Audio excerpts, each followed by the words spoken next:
ready to rock and roll. Okay. Welcome to the Bayesian Conspiracy. I'm Eneasz Brodsky. I'm Steven Zuber. I'm Jess Dickey. And in running with our tradition of having a David on the podcast, we have... Wait, that's a tradition? As of last episode. Okay. Yeah, so We need to find more Davids. Every 3 years we'll have 2 Davids on in a row. How's that sound? Can we, alternate between Davids and Matts? Sure. Alright. At our last meetup, we had 3 Matts. I think between Davids and Matts, we'll never need a guest again, or never need to search for a guest. Yeah, reminds me of the Steven Project. Do you remember the Steven Project? No.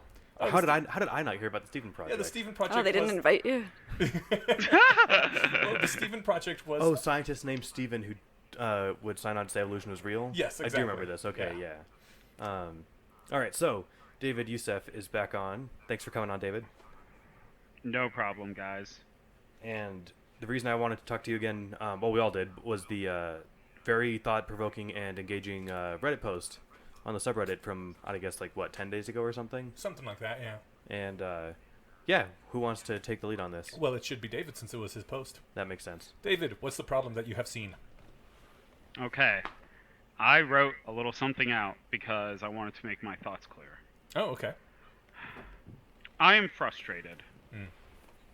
In Harry Potter and the Methods of Rationality, Voldemort's big reveal of a plan is that he wanted to create essentially a terrorist group so that they could be defeated by him, gaining all the accolades. But it didn't work out that way because the wizarding community was such cowards that a group of 24 people was able to utterly wreck most of their world. If we take this analogy at the kind of direction that it was implied, where rationality is magic, what does that imply for us? It implies that when we see people using the dark arts in public, it's cowardice for us not to step up and call them out on what they're doing. And I see it everywhere right now. I brought up Ben Shapiro in my original post because he is the most grating version of this. He's a person who claims to be rational and intelligent when really he is a rationalizer and the kind of person that both would appreciate rationality the most and is abusing it the most currently. And I really don't know exactly what to do, but I do know that if we don't step in and do something, what it means to be rational will eventually have a definition that is going to be co-opted and essentially changed in its connotation by political forces, and politics is the mind killer. Yeah, I see this happening a bit already. I think Rational Wiki has some people editing it in a very negatively skewed way. That's been the case. I discovered Rational Wiki on the same day that I never went back to it when I Googled. I found it, and then it's like Eliezer Yudkowsky, and it was extremely derisive, and... He's the basilisk guy. Yeah, and Scott Alexander is racist, and... Yeah, so I Googled the few people I knew, and I was like, okay, this is obviously some, Conservapedia style thing, and I never went back to it. So is this something that people actually try and reference? Rational Wiki? I think the ones who like Rational Wiki sometimes reference it, but it's more of an inner circle fun thing that they do, in my opinion. I'm worried that it exists because it slanders a bunch of people in the movement, mischaracterizes their views, picks and chooses quotes to try to make people look bad. Yeah, but, in that way, it's no different than InfoWars or any other, ideologically driven group that has their own wiki. Conservapedia. Yeah, but I hate the fact that those exist, too. Well, I don't like the fact that they exist, but, everyone knows Conservapedia is a joke. But not everyone knows that Rational Wiki doesn't. I think anyone who takes more than 3 or 4 page views on Rational Wiki is going to realize it's basically a different kind of Conservapedia. Okay, good. I wasn't sure if it was that obvious. Yeah, someone in the rationalist movement would know that. Somebody who's just heard about it for the first time. I had an argument with my partner recently who's not in the rationalist movement and is kind of more social justice aligned. And he was saying these things about saying some stuff about Scott Alexander, and oh yeah, this guy is racist and sexist, and so I don't really listen to anything that he has to say, and I'm really skeptical of the whole rationalist movement in general. They think that they're rationalists, but they actually do, and it was just saying a bunch of stuff that didn't actually characterize the movement at all, and I'm like, where are you hearing this stuff? Well, they hear it from the far left circle jerky places. Yeah. I actually want to disagree. Yeah. Because I think what's happened is we have decided to cut ourselves off from the public political discourse because of our natural and I think reasonable trepidation of being involved in that. And so, who are the people talking about what is rational and intelligent and logical in the public sphere? A lot of times it's crazy people on the alt-right. Can you blame people on the social justice left if the only time they hear about rationality is people being like, yes, race science is a rational decision? No, they're going to get a bad taste in their mouth, and I don't blame them. Yeah. That's what irritates me. I think we've abdicated responsibility. Oh, go ahead. Yeah, I don't know. I have a bunch of thoughts. One is I wonder whether we actually have the political clout or popularity or whatever. Do we have like a big enough voice to be able to actually reclaim rationality for what we think it means? We're smaller than Ben Shapiro and like the international, what is it? The dark web people? Yeah. Intellectual. The international dark web. That's a different thing. I mean, I believe in us. Maybe I'm overly optimistic, but this community has consistently surprised me with its ingenuity. We haven't really tried. Yeah, running with your Death Eater metaphor. If we were the Death Eaters, and there's only a few dozen of us. Well, if we're all smarter, then we can still win, right? Yeah, but we also have to be coordinated. And we also aren't in a fictional world where the author gets to do cool shit. And we don't have a Dark Lord. Yeah. Yeah. We just need a Dark Lord. Damn it. Has no one realized that there are literally military tanks going down Washington, D.C. right now? What more do we need from a Dark Lord? No, I meant to rally the rationalists. Branding? Yes. No, we need our own Dark Lord. Yeah. We need a light lord, to put it that way. I don't know. Okay, so I don't think this rationalism thing is necessarily a new problem because, I mean, going at least as far back as the 1800s, where people were measuring people's skulls and saying that, yes, you can tell because of this race's typical skull dimensions, they are obviously inferior at doing these things, that people have been using scientific-ish methods and rational-sounding-ish methods to justify their own racism for as long as science has existed. And I think that's a problem. I think that turns off a lot of people to things like science and rationalism because they're like, oh, that's just what you hide behind when you want to be a racist piece of shit. But I don't know what the hell to do about that. This has been around way longer than we ever have, and there's a distinct advantage to being actually rational, and the problem is that advantage, the actual advantage that gives you is noticeable in the real world. People get more done if they can be rational and invoke it.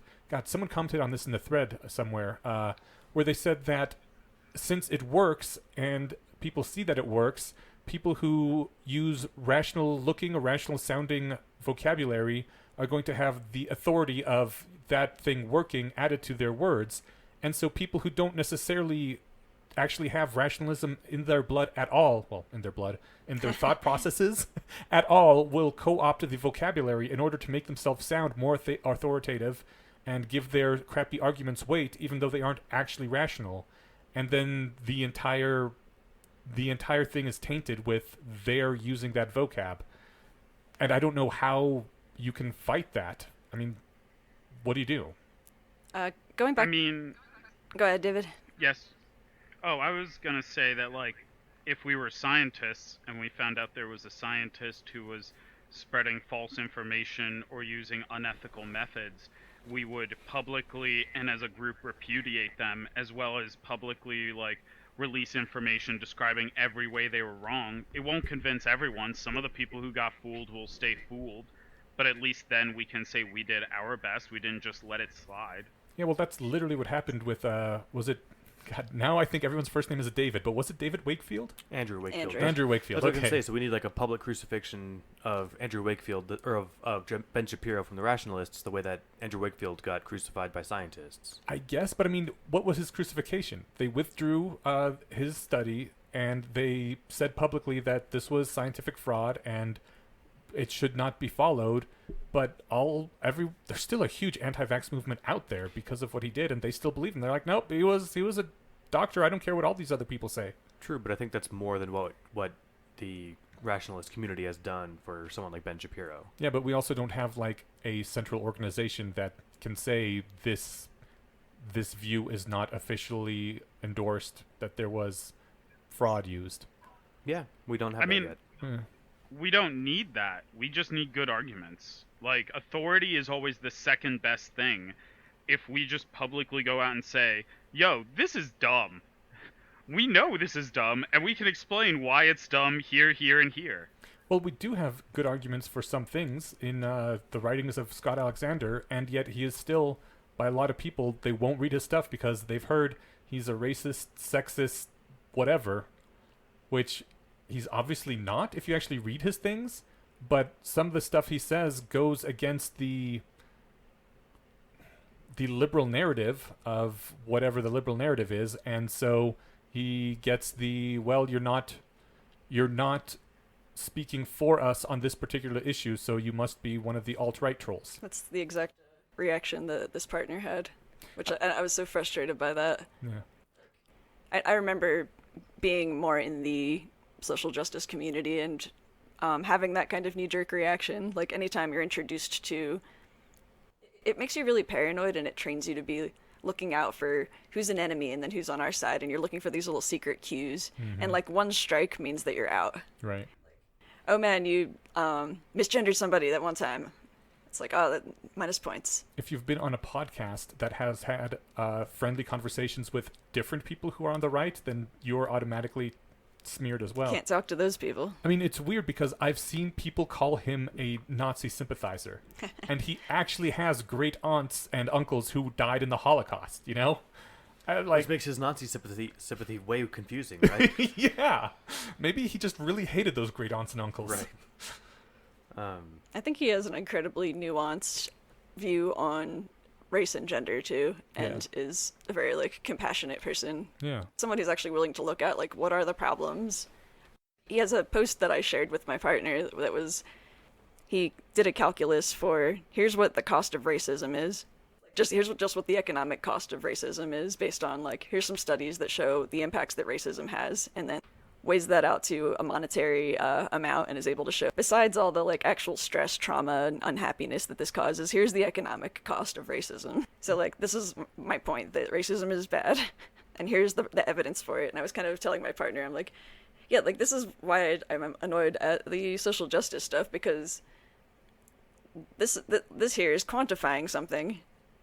You know, like we're trying to find like, is racism bad? Yes or no? Okay, let's look at these studies that show the impact of racism and then quantify it in some manner, and then maybe try to come up with different frameworks and models where we can try to make that better, measure the results, and see whether they worked or not. And I think the problem with that is you are not viewing racism as automatically intrinsically evil. You are saying, let's look at the world and the situation and see if it's evil or not. And, I mean, it is, as we know. But anyone who is on the...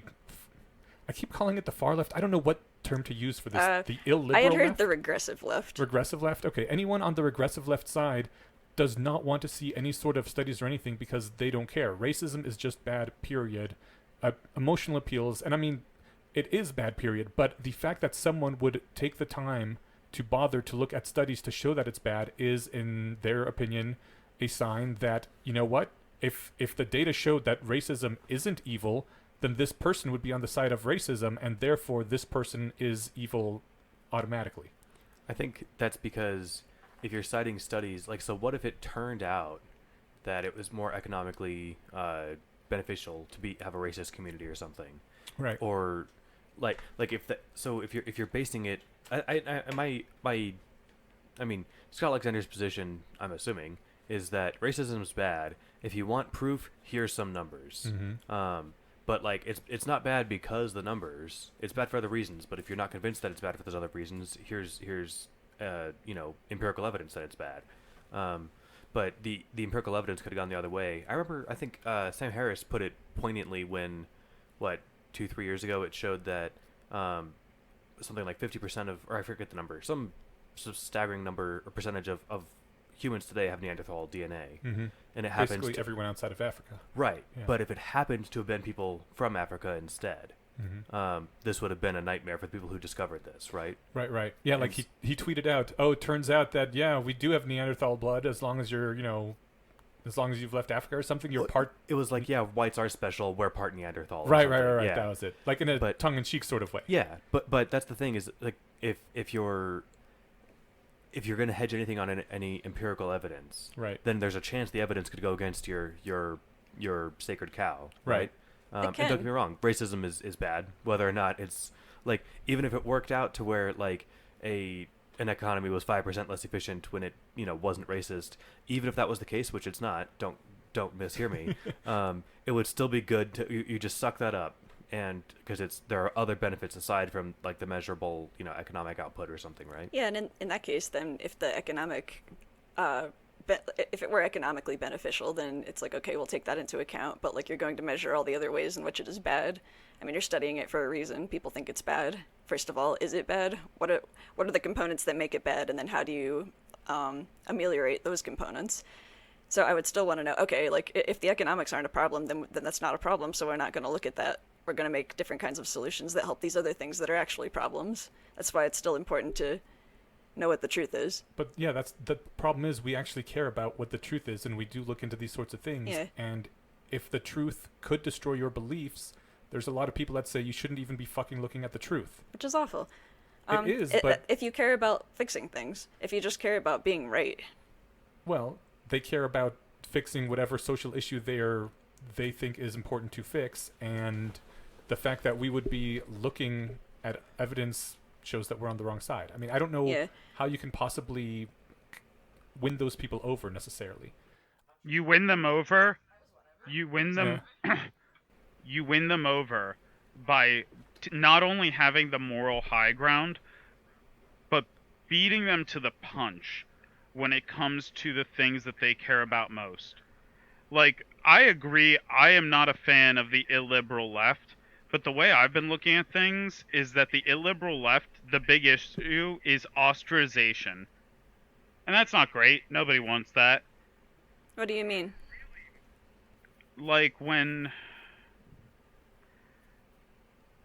if you cross that boundary, that one strike policy you were mentioning earlier, you are ostracized. You are cut off from your community if you are part of those communities, and they will sometimes go out of their way to make sure it's hard for you to form a new one. Okay, so you're talking and that about, is like, a tribal terrible tactics?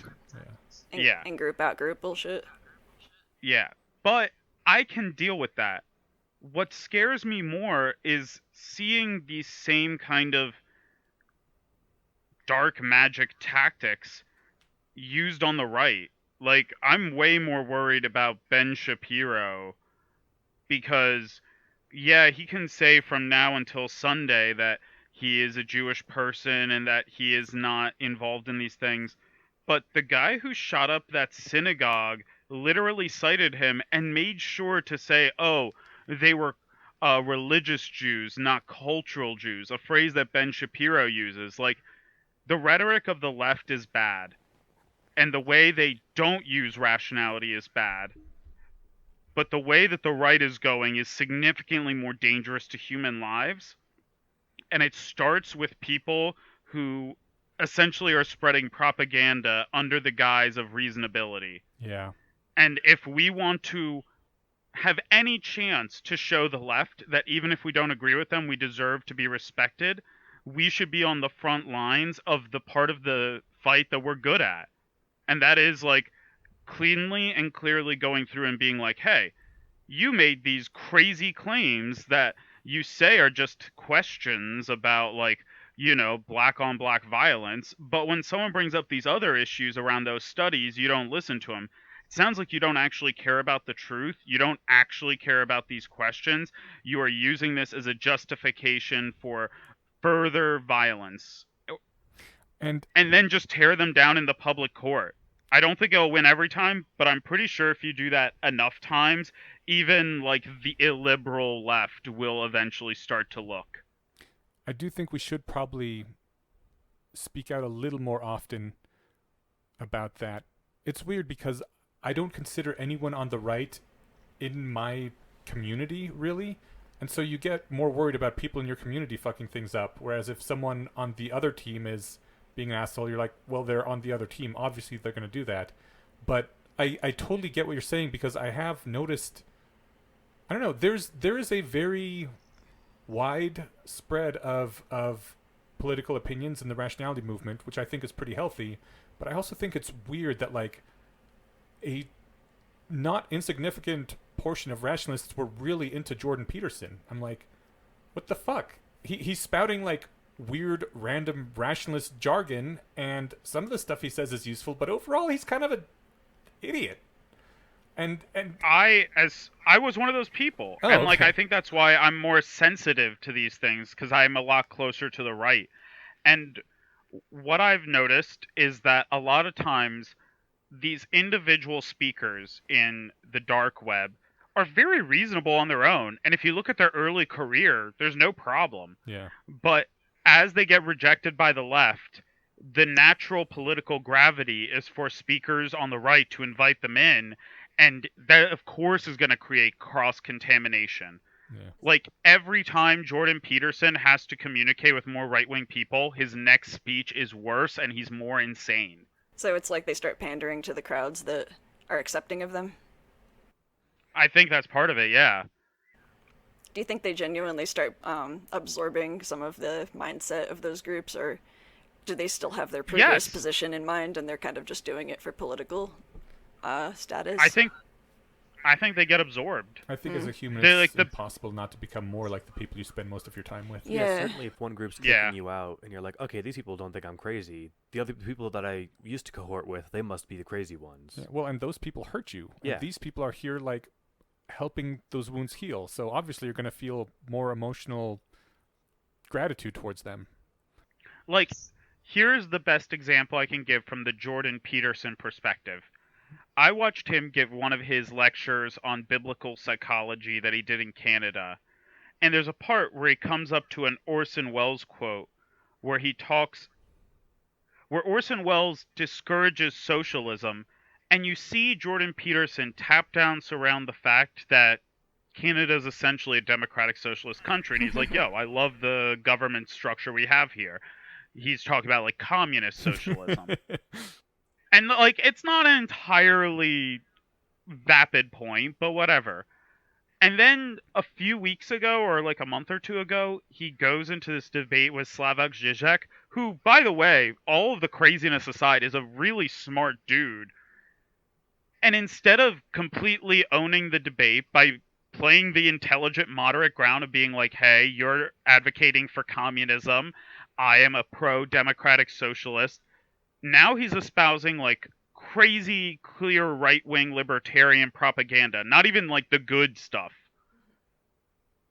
And I'm like, what happened? In the course of like a year and a half, this person went from defending democratic socialism to ignoring the fact that it is the government that he grew under.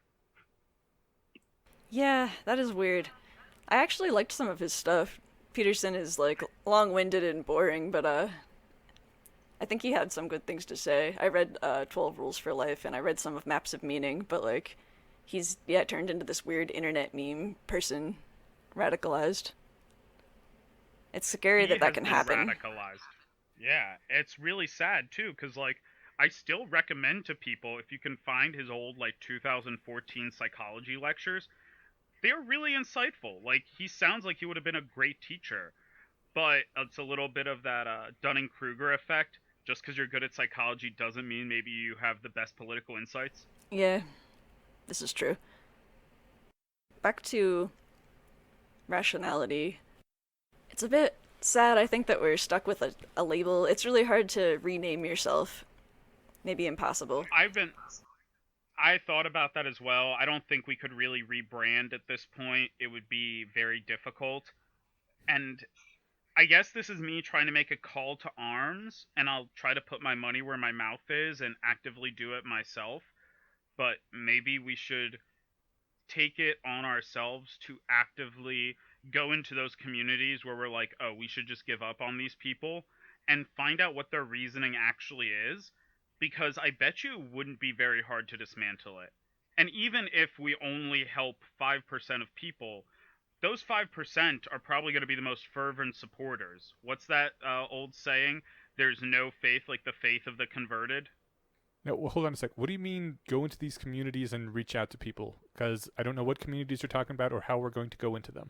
Go to the Republican National Alt-right. Convention and start preaching the good word. Okay. Get started Like, on some I hate to chicks. say it, but yeah, like going online to these forums, if not us, who?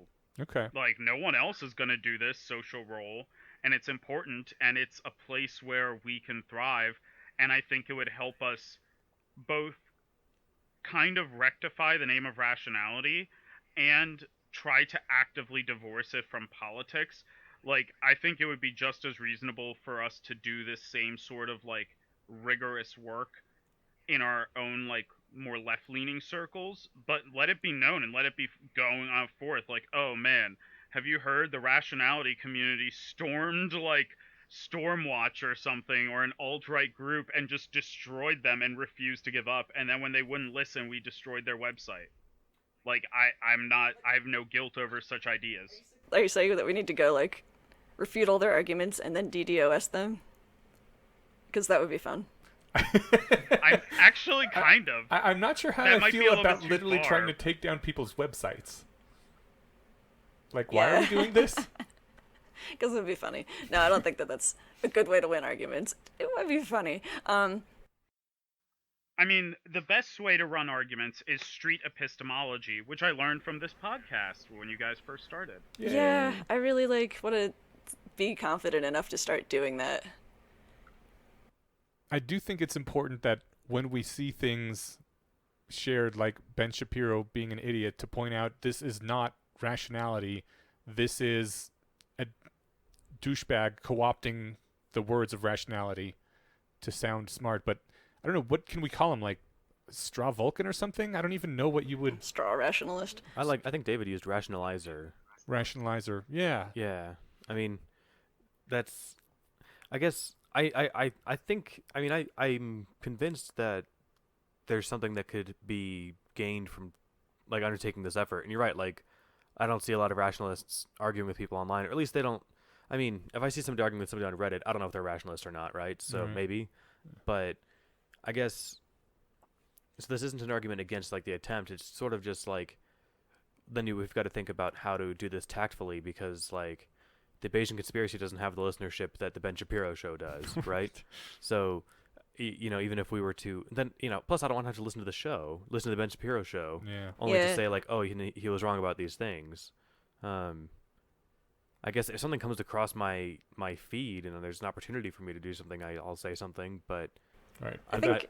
The people we hang out with don't generally quote Ben Shapiro. Yeah, I think the people that we hang out with generally aren't the kind of people that are going to go pick fights on the internet, like... And maybe that's part of the problem and the reason we're not doing this. I think, like, the goals of a lot of rationalists are not build a bigger political presence and convert people. I'm not saying whether they should or shouldn't be, but people are more concerned with effective altruism and trying to align AI and trying to get, like, effective self-help and, you know, whatever our topics of interest are. So I have a former partner who's a Satanist, and the thing is, the vast majority of Americans, when they hear Satanist, they think, you know, worships the devil, possibly does blood sacrifices, things like that, right? Definitely eats babies. Definitely eats babies, yeah. That's like number one rule for being a Satanist. Might be a lesbian.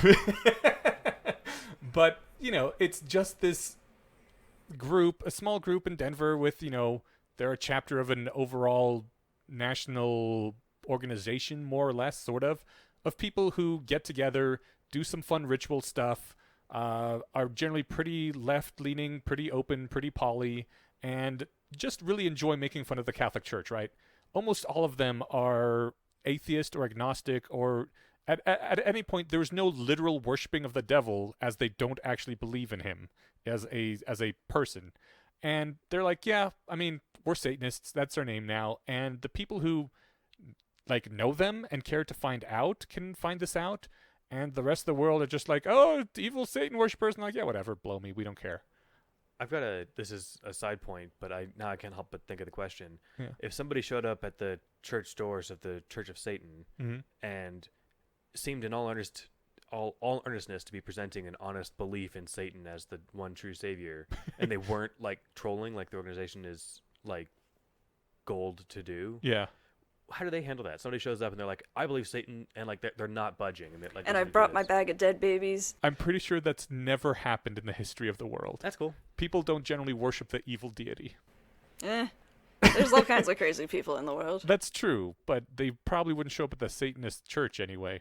They would have like they'll have their own cool Satanist church with blackjack and hookers and dead babies, right? Well, they'd probably have a basement with a cooler and bodies in it, and eventually end up in jail. Okay, so Ineos. Yes.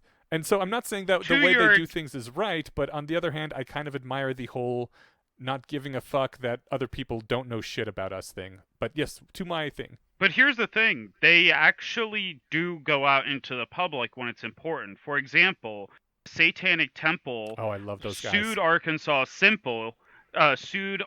City because they had a copy of the Ten Commandments, and they were like, we're going to put in a Baphomet statue. Yeah. Our thing is the separation of church and state, even though any individual chapter is small, and most of the time all we do is hang out. When we see someone clearly violating this, we are going to go into the public sphere, and we're not afraid to attract that attention.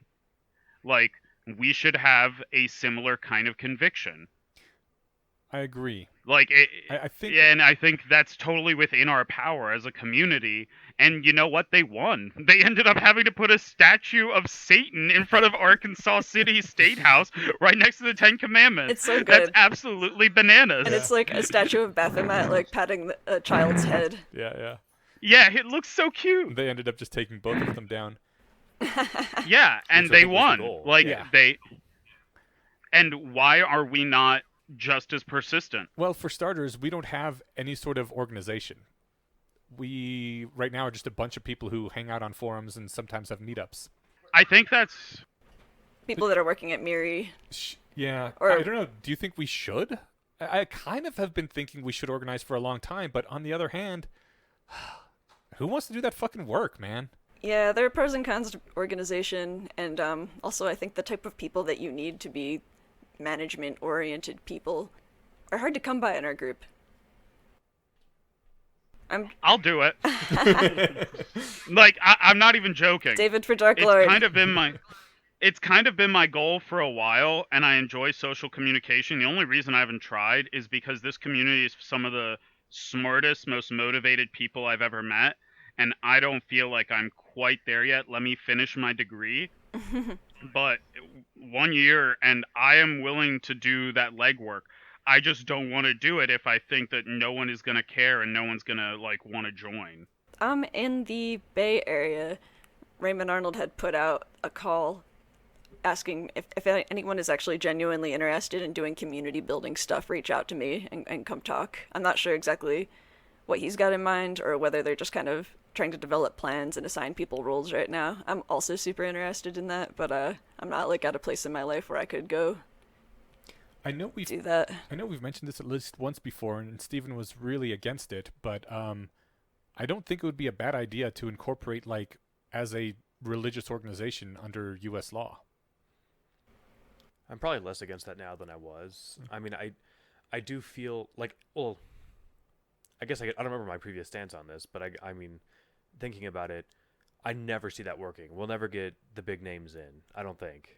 Mm-hmm. I can't imagine Eliezer Yudkowsky being on board with this. Right. I mean, and many people who find rationality found it, you know... It would have to have some kind of tongue-in-cheek name. Yeah, but it would be like as part of their leaving religion stuff, right? And so, like, I mean, I guess, you know, you're saying similar to the Church of Satan. Yes. And I mean, I guess I like what they do. I don't see myself attending, but mainly just because I don't think that I'd have fun, but I like that they do stuff. Yeah. I mean, no one could stop you from making, well, I guess you have a little bit of legwork, but I mean, if the 20 of us to come to meetups here in Denver want to make a church out of it, we can. Right. I'm not sure what it costs. Not that much. No. So, maybe a church isn't the best form of organization. like, I think we mentioned once the idea of like a guild of rationalists, which I like the turn of phrase there. Oh, I would love to have a guild.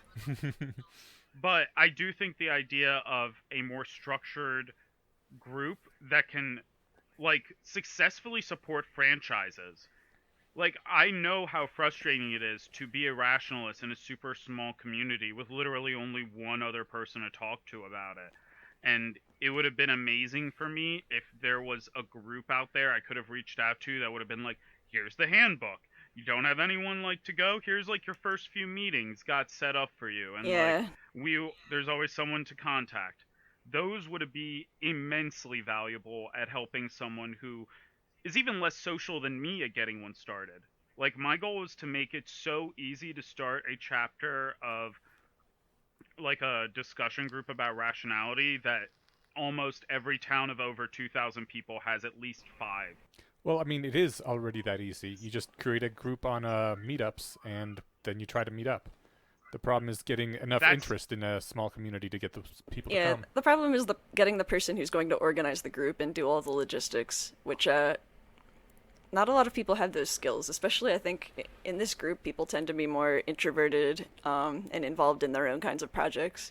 And often concerned with making money, and that doesn't, Well, I mean, Stephen and me... and it's just awkward. Yeah, before... Like, most people don't have the social skills to run their first meeting when they've never run one before. Having, like, a plan just for your first, like, 5 or 6 meetings as a group would be really, really useful. I think there are guides like that online, like on Less Wrong and on somewhere else. It was may have been the... Might have been Slate Star Codex, actually. Might have been Slate Star Codex. Might have been... I remember Scott was encouraging people to start Slate Star Codex meetups. Nice. And had, I think, a post that explained the steps.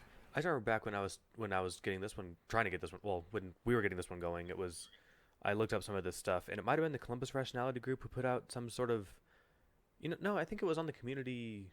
Whatever it was, there was something like this. But the fact that I can't remember, then therefore easily find it again probably means that it needs to be more prominent. What were you going to say, though, Inyash? Well, I was going to say that when Stephen and me started the Denver group, we spent a number of months, like 3 or 4 months at least, just like going to a place and the two of us hanging out for like an hour and a half and then going home again because just no one came. It's not a thing that our type of people generally go out to. We were basically on the verge of giving up. I think we'd skipped a couple months, and then HPMOR wrapped up. And Eliezer said, hey, anybody who wants to have a thing, do it on Pi Day this year. The last chapter is coming out that day, and everybody meets up, and we can just kind of like have fun and celebrate. And at that point, we said, okay, we're doing this at Darcy's. And I think 25 people showed up. It was ridiculous. I thought maybe we'd get 5 based on how before we had 0, aside from Stephen and me. And we just had to keep adding tables and chairs. And having that one spark to start things off is how the Denver group got going. And I don't know how you could recreate that.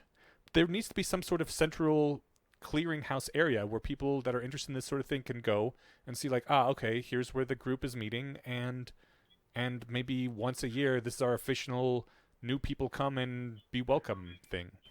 Sounds like we should have a rationalist holiday. Yes. We have Solstice. Everyone has Solstice, though. That is good. Petrov Day? But yeah, Petrov Day is good. Has pagan and Wiccan connotations and influences. And nothing against those communities. God knows they're awesome, and I enjoy being a part of them and communicating with them. But maybe, like, when was Thomas Bay's birthday or his death day? Well, I like Pi Day. Like, it would be great if every rationalist in the world had, like, an event that day and maybe volunteered at schools or something. Like, did something to help the community and make it a little bit more rational, and then went out and celebrated. We could get that off the ground before the next Petrov Day on a small level. Possibly, yeah. I mean, at the very least, I could take the day off and, go find somewhere to talk. Yeah. We could probably have an event at a library, like Denver Public Library. Yeah. I mean, if it's our religion, it's a religious holiday, and they can't stop us from taking a day off. God bless America. We still got to incorporate as a religion first. Yeah. That's like, what, $500? I actually don't know. There's a couple other hoops to jump through. You've got to, like, have, and it depends, I'm sure it varies state by state, but some of the base ones, like, you need to have some tenets, which we have, but you need to have, we plausibly have if we're going to say our religion. We're not, but if we're going to say that, fine. I think you need to have a place of sacredness, whether it's, and maybe sacred's even too loaded of a word, but there has to be a location that people congregate at, and it can't be the common room, I'm assuming, of an apartment complex, at least not without their endorsement. Right. So, I guess I doubt a restaurant would let you use their back room as your church spot. But I do think we're getting No, it should be outside. I do think we're getting a bit far afield of the original why are right-wing people creeping into rationality and co-opting What can we do about it? topic. Yeah. We went off on a tangent, and I like this tangent, and we will have to pursue this tangent someday. This is probably not a thing we're going to hammer out on one podcast episode. You're correct. I feel like that conversation is one that we should rope Matt Freeman into also. Yeah. I agree. So we can fulfill our Matt I quota. guess, so I had a list of questions. We already went through most of them.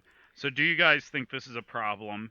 If it is, do you think this is our battle? The third problem was, can we coordinate? And then the last one is what we should do. I do think it's a little bit of a problem. I mean, like, not without incident, I pulled their reply to your initial post.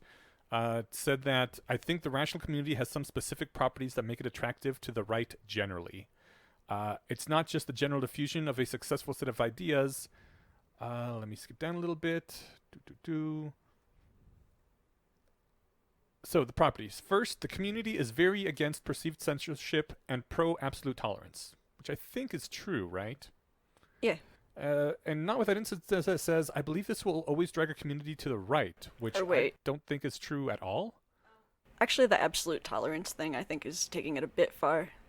I think that we're a community that will listen to your ideas and won't censor you. Yeah. And, I think we're absolute free speech, but also, I think that if somebody is at a rationalist meetup harassing people, insisting that, blacks are inferior, and they're not listening to any of the arguments that you're saying. Why do you have any of these other races in your meetup? I think you would kick that person out for harassing people and, derailing whatever conversation you're trying to have. I could even imagine, sitting down for half an hour with somebody who's spouting some egregious bullshit, and you have a long conversation with them, and at the end, per, the Rappaport's rules of good discourse, you're able to repeat their argument in a way that they totally agree with. Mm-hmm. So I really understand you mean this, and this. And they're like, yeah, absolutely. Like, cool. I think that's a fucking stupid idea. Yeah, don't come back. Right. Well, at the very least, let's talk about why I think it's stupid. So, tolerance would be like, okay, well, that's your opinion. Whereas, all right, cool. Now that I fully understood your position, now I feel fully qualified to say that's not necessarily that you're an idiot, but that's a really stupid belief. I do think those are good qualities of the rationalist community, though. Willing to engage with any idea at least once. That's why I brought it up, is that that's distinct from tolerance. Yeah. It's a willingness to listen to good faith arguments. Yeah, I don't think that'll necessarily drag a community to the right, though, unless a community is already to the left of the truth. Whereas if a community is to the right of the truth, that such a thing would drag them to the left, right? I disagree. The argument that leftists give against liberals is very similar. When you have free speech and you encourage it, alt-right Nazis aren't going to come out and say that they're alt-right Nazis unless they're real idiots. They're going to use every dirty trick of conversation, every tactical error, and allowing them to do this gives them more opportunities to spread their propaganda. If they come up with new arguments, that's one thing. But every time you allow one of them to rehash an old argument that has been settled about race science or crime or statistics like that, you're giving them another opportunity to infect the audience. If it's a private conversation between two people, that's one thing, but that's almost never the case anymore. Yeah, but that kind of person you're describing sounds like somebody who would get banned from the Less Wrong comment field or the Slate Star Codex open thread. There is actually a policy, at least in most, I think, rationalist spheres of, okay, we've heard this argument, you're not listening to anybody who's arguing back at you. This is not a good faith conversation, so, strike one. And then, they're doing it again, strike two, strike three, you're banned. Yeah. I see this happen all the time. And that's true, and I actually think that's one of the strengths of the community, but we don't show that part of us banning people that often. What people know is that you can take refuge in our community as long as you don't say anything too egregious and you never cross certain boundaries verbally, regardless of what your beliefs very clearly imply. That was one of the that was something that like the partner I was having a argument with had said. Like based on me reading the Slate Star Codex comments field, I see people making all kinds of like horrible things.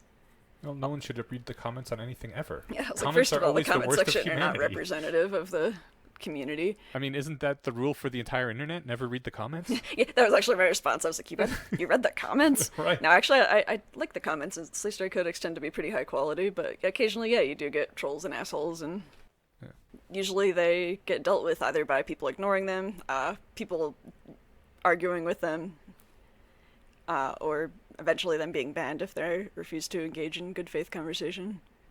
I feel like, yeah. So did you get... Sorry? I'm sorry. Go on, Jess. I was interrupting you. I think I want to agree with what I think you were saying, where it would be nice if kind of as a community we could agree on a set of norms, where this is, if you want to be a member of the rationalist community, exist in a rationalist space, either physical meetup or a comments thread, this is the way we will deal with you. You're welcome to join, you can say whatever you want, but you have to be willing to engage in good faith arguments. And if you troll or if you refuse to change your mind and just keep saying the same dumb thing over and over again, then we will ask you to leave. Well, you can refuse to change your mind. No one is required to have certain beliefs. I think if you're unwilling to update based on evidence, then you're not a Bayesian rationalist. Yeah. And you don't belong in the group. I think you guys are talking about different kinds of things. Like, we could have a very serious disagreement about, like, how we ought to, like, work and how much we ought to donate to charity or something. But, like, if you're coming to, a local meetup or lesswrong.com and you're insistent on being a flat earther, then, like, we're not, like, if you're not getting over your flat earthism, you're not getting the point of what we're doing here. I think right? The only real line for me... I disagree. The way you should deal with that is you talk with this flat earther, if they claim to be a rationalist, and be like, let reality decide between us, right. Between the two of us, or as a group, let's figure out an experiment that you can trust, and let's do it. Or find someone who has done it and see the results. And if you don't update after that, that's more suspicious. Yeah, that's basically what I meant, I guess. I mean, like, I like the idea of actually doing the experiment, but I think that it's also an unnecessary step because there's mountains of evidence for, evolution happened. Like, in general, I don't the think... Earth is not flat. humans don't update immediately. It's a process and it takes time, but more importantly, I don't think that we should require anyone to necessarily update in any certain direction just to be around us. I think the only really bright line I would draw is anyone who's trying to invalidate someone else's humanity or imply that someone else's humanity should be invalid, like someone who is disabled or someone who is a different color or anything like that. That would be the line where I'm like, I'm sorry, I'm not even going to tolerate you being around. Yeah, I absolutely agree with that, like, but everyone has a right to live and to flourish. Every human does. But I also think that, I don't know, I don't think that people belong in the rationalist community if they're not going to update their beliefs based on facts. Like, that's the core tenet of what it is to be a rationalist. Yeah. I mean... Yeah, you have to make your map more accurate. For all the crazy things I've said about magic and wizardry and all that nonsense, I consider myself a rationalist because every day I think at least a little bit about what can I do to make my next day better by predicting it and changing stuff based on what I learned. That's it. If you don't do that, I don't know why you're even involved. Yeah, I agree that is a core requirement, just that I don't think anyone should have a say on what the actual truth that people should update towards is. Like, there's some things that are patently obvious, like, the shape of the Earth, but I'm still uncomfortable with saying you aren't updating in the right direction, therefore you aren't a rationalist. Like, if someone is actually trying... Yeah, no, if they're trying, then... Because it could be us that's called wrong, doing right? a good faith argument. The thing that I'm saying is, or the scenario I'm imagining is someone joining the group and very insistently trying to argue whatever their talking point is, that 9/11 was an inside job, or... Oh, God. The proletariat needs to rise up. Well, I mean, that's something we could all actually have an interesting conversation about. But like somebody that has a fallacious belief about stuff, say, Chinese people are more violent, or I don't know. I'm trying to think of something. Are you saying they aren't more violent? Their kung fu skills are too great.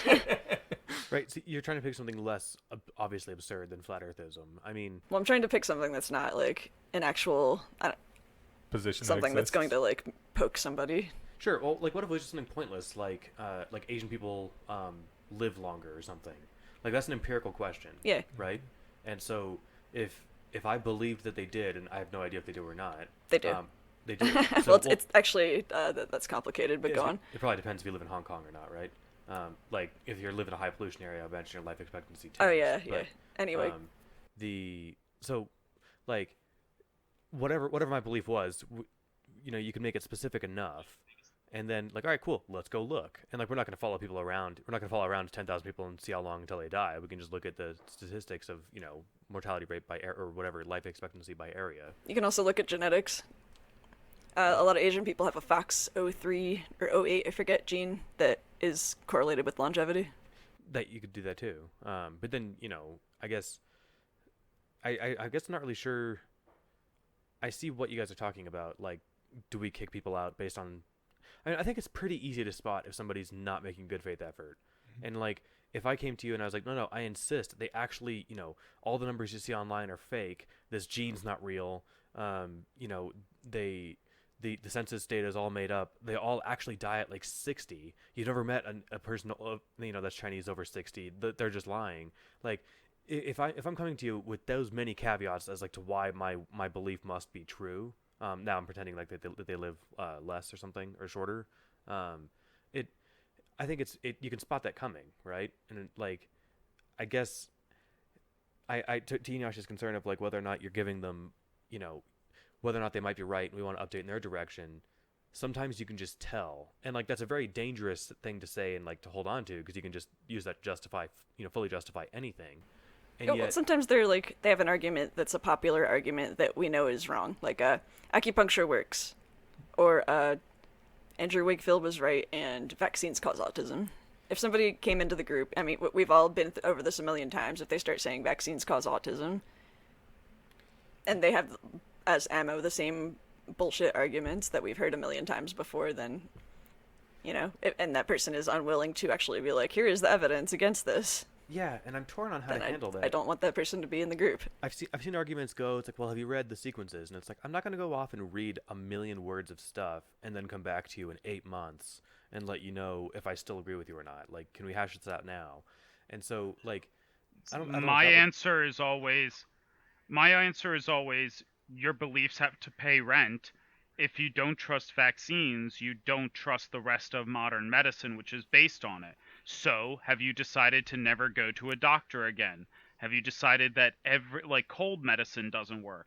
Because if you aren't actually living by your beliefs, then you don't understand the network of reality that underpins your society.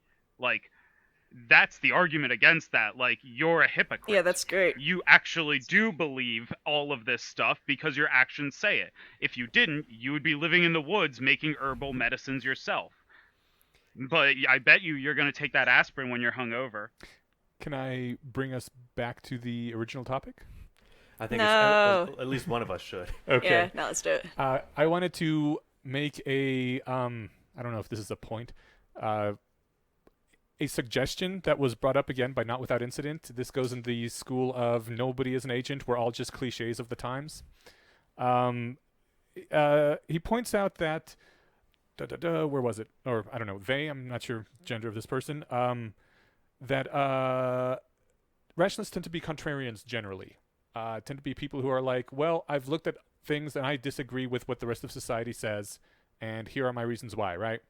And as it turns out, a lot of the early rationalists around Eliezer's and mine age, who are now late 30s, maybe even early 40s, we grew up in the 80s. And the 80s were an extremely right decade. They were a reaction against the 60s and 70s. And so pop culture was far on the right. And as contrarians, we are all very far left. We are poly, we're open, we're anti-religious. We tend to have very left-leaning positions. The newer generation of rationalists that are joining now, that are in their 20s, maybe early 30s, grew up during a very left-leaning time, and as rationalists tend to be contrarians, they're going to the right, because that is contrary from the milieu they grew up in. So once the cycle goes a little bit further and we're far into the right again, then all the newest generation of rationalists in about 10 years will be left again. Is a possibility.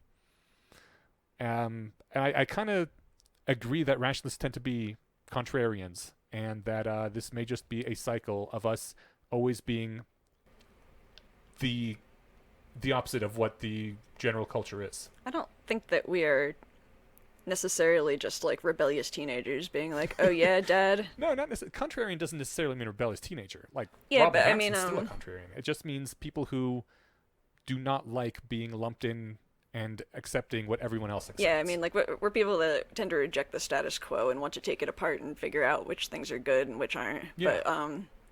But I will accept things from the culture that I think are doing a good job. Right. I'm not going to be a.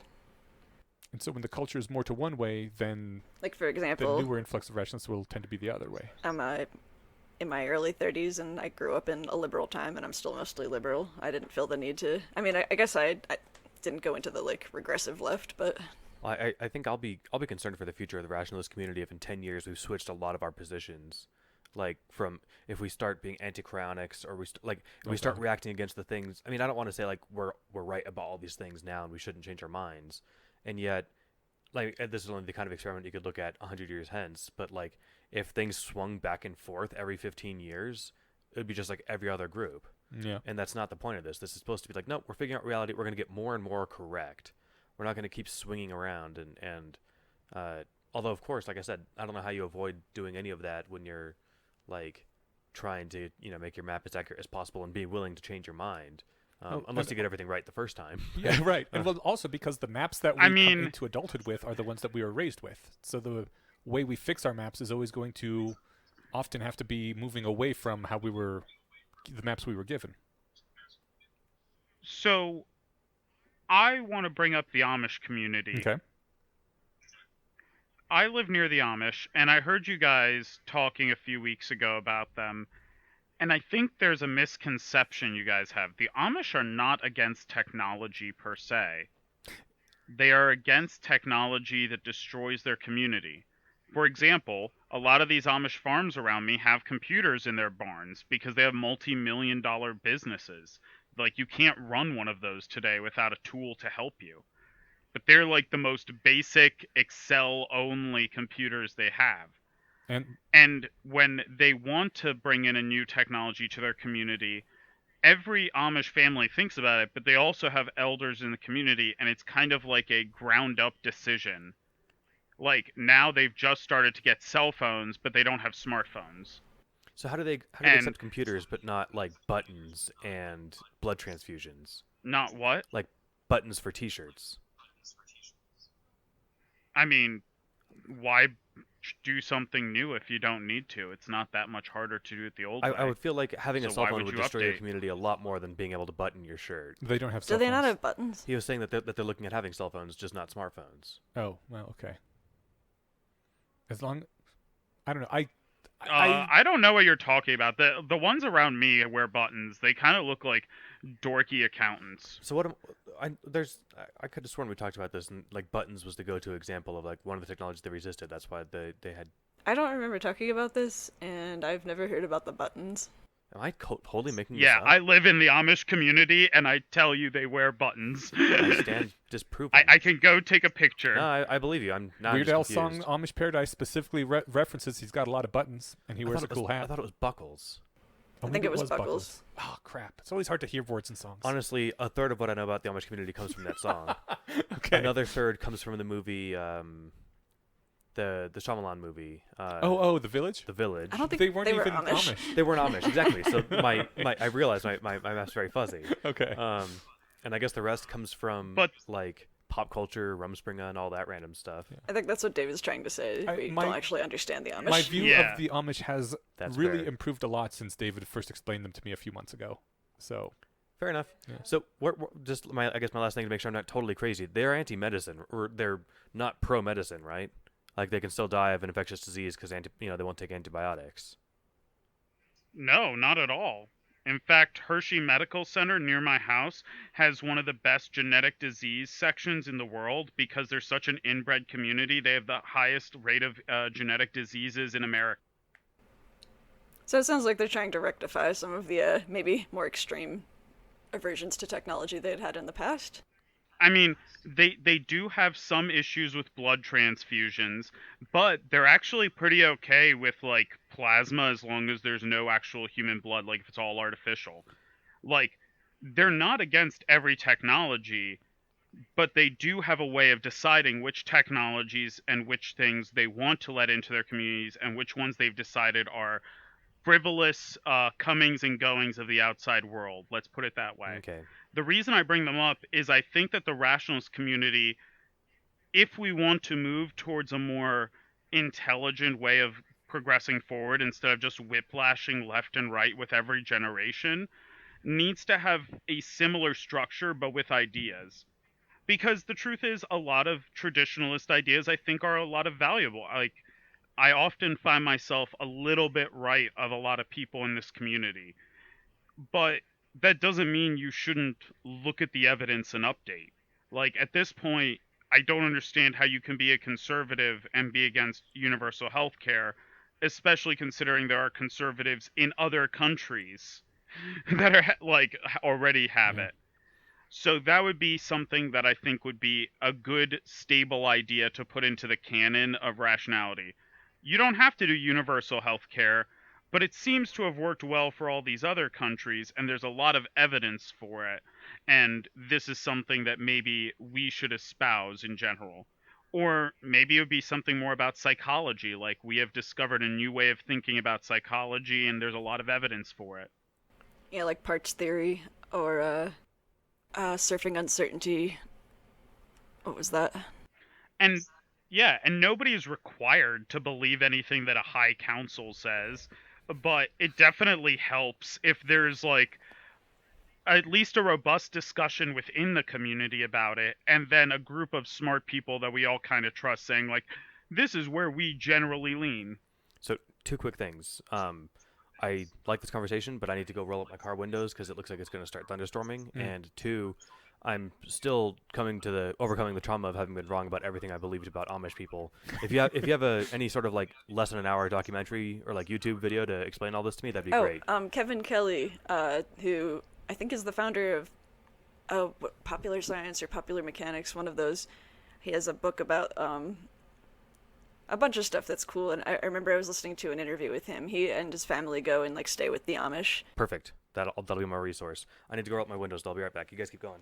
Cool. While Steven's going, we should also probably start considering wrapping up because it's been over an hour since we actually started, and we still gotta hit some less wrong posts. I had a couple of more points. Go for it. And probably the rest of you have some final points. I was trying to find a segue to this, and we weren't able to get to it. But as far as the people using the name rationality, I remember I have the frustration that like we're stuck with this name now because a lot of people confuse it with rationalism, which is a different philosophy. And I would like it if we could at least maybe start calling ourselves Bayesian rationalists. I think that was suggested at one point early on in Less Wrong, and I don't know if it necessarily caught on or not. But then at least like we can differentiate from Ben Shapiro's form of rationalism, or if somebody confuses us for somebody who believes in rationalism. I do generally, when I talk about myself and my belief grouping, use the term Bayesian rationalist. Just for that reason. You were saying, David? Oh, I was just going to say, I don't know how successful such an endeavor will be, but I agree that it's a good one, and I'll start doing the same. It can't hurt. Yeah, I'd like for that to catch on. I think that'll help a lot, too, if we do actually have any kind of concerted effort at going on Ben Shapiro's blog and arguing with him. Steven, welcome back. Okay, Jess, you were saying something. Cool. Yeah, it also started hailing out there, so that was cool. I made it out there just in time. Oh, that's what I heard. Yeah, it didn't occur to me that... Actually, it did, but it was by that point I was too into it to try and pull my phone out and turn off the noise. But I'm sure you heard the car going, and all that. So You know what this means, though? It No sounded fireworks tonight. alarming. Yes.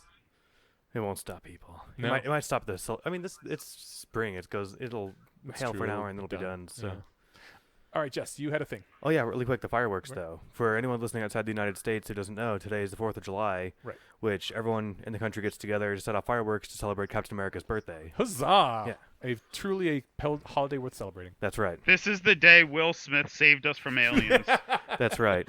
Cool. 2 things worth celebrating. And everyone puts out a tree, and then Captain America puts a bald eagle egg underneath it. So All right. And we burn an alien. On top of the tree. An alien effigy. Like Guy Fawkes did. Yeah. So Jess, yeah. Gosh, what was I saying? Okay. I was talking about wanting to change to saying, oh my gosh, it's hailing. Yeah. You had something you wanted to segue to, but there was no good segue, so you're just going to bring it up. I'm very distracted by the fact that it's hailing. Yeah, it's pretty epic. Did you see that, 3 feet of hail that Mexico got earlier this week? I did not. That's That's crazy. horrifying. Yeah, they got 1 meter and 1.2 meters of ice. It's the most ridiculous pictures I've ever seen. So then 4 feet, I guess. 4.5. Those are some big hail chunks outside. Look at that. Yeah. Bet you anything my car's going to start Totally going off normal weather, people. Here. Yeah. No end of the world coming, we Everything's promise. fine. Steven's slowly just closing the curtain. It just kind of got a fun quality to watching it, like watching a fire, you know? It's going back out. Well, but Steven's this is slowly making opening the curtain now. making it harder to think about talking Yeah. stuff. Oh gosh. Okay. Oh, nature. Back to the topic.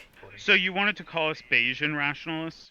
Yeah, well, I mean, I have been for quite a while. When people ask me about my beliefs and stuff, I say I'm a Bayesian rationalist, because just saying rationalist is I have run up against the I belong to the rationality movement, or I am a rationalist, and they're like, oh, you're one of those people that thinks, and then they say something that totally mischaracterizes right. the and rationality community. That's exactly what David has a problem with, And right? at that point, then I can say, no, I'm a Bayesian rationalist, and what that means is we update based on information and try to improve our thinking by identifying cognitive biases and using techniques and, the whatever definition. But there's a lot of people that are too polite to say, oh, so you're one of those racist alt-right people, so they won't say anything, which is why I headed off and just say Bayesian rationalist right at the front.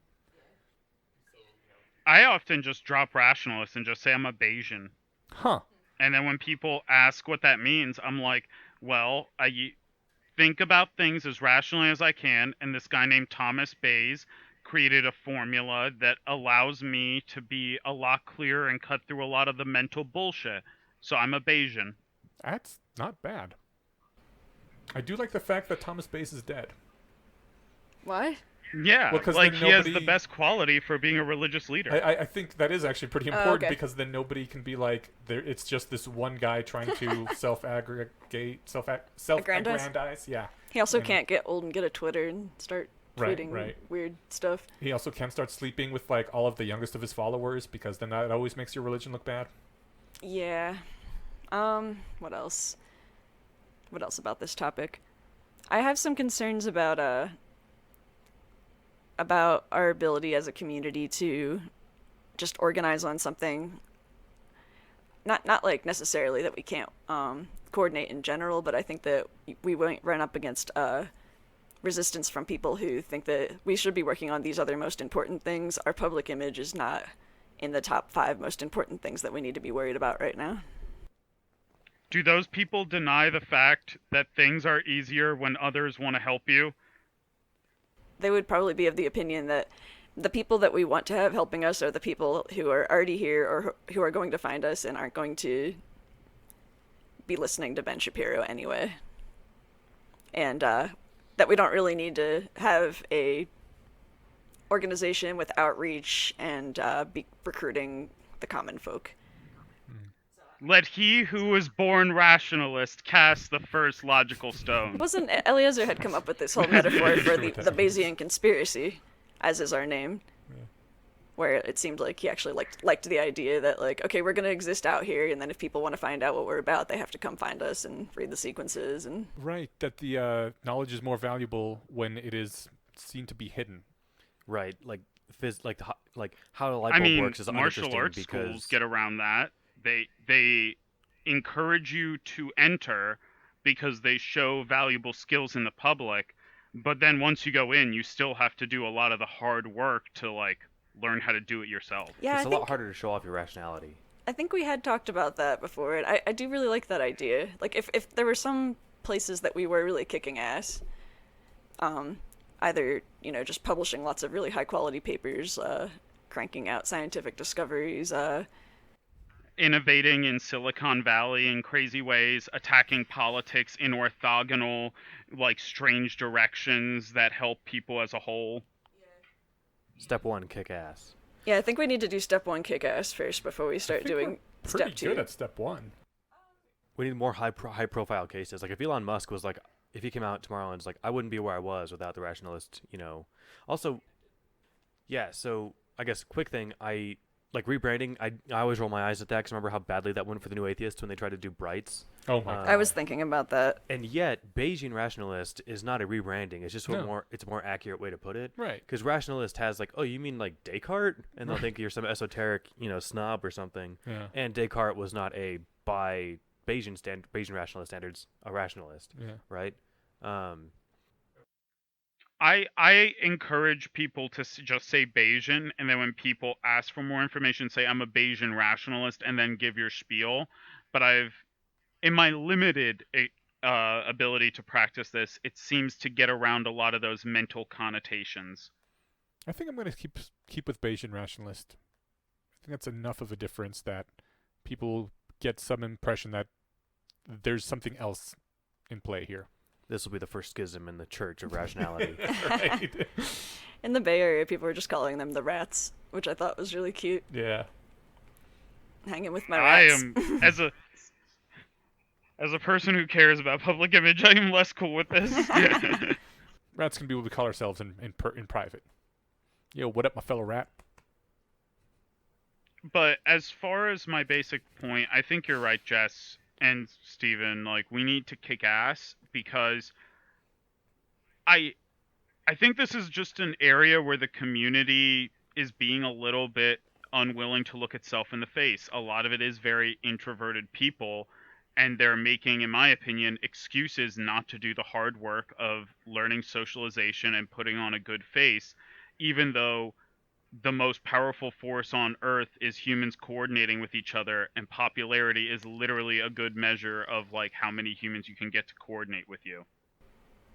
I feel like that's a whole other conversation that I'm very interested in engaging in. But as long as we don't do that, we will never get any further. And I think the first step and a place we can kick ass, and the reason I brought it up, is tearing down assholes who use the language of rationality as a way to hide their very prejudiced beliefs. If nothing else, it would be possibly a way to get more mind share. If people are seeing this group always going after Ben Shapiro's and pointing out where Jordan Peterson is just absolutely falling on his face, and they'd be like, oh yeah, the Bayesian rationalists, those are those people who are like kind of rightish but attacking all the rightish assholes.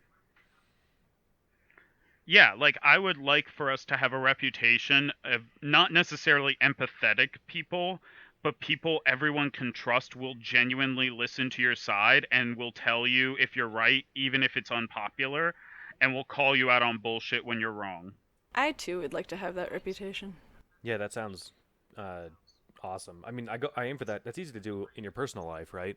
I mean, if you subscribe to if you have a history among your friends of being sane and like honest and trustworthy, they can come to you and ask for honest feedback, and then if they already trust your judgment, they can like appreciate your answer, right? Yeah, I've been going around telling people that I do radical honesty, although there's an asterisk. It's not the original form, but it's at the point now where I do have people coming and like asking, like, so I know that you do the radical honesty thing. Can I ask you something? Oh. And that's been cool, and I wish more people would do that. Yeah.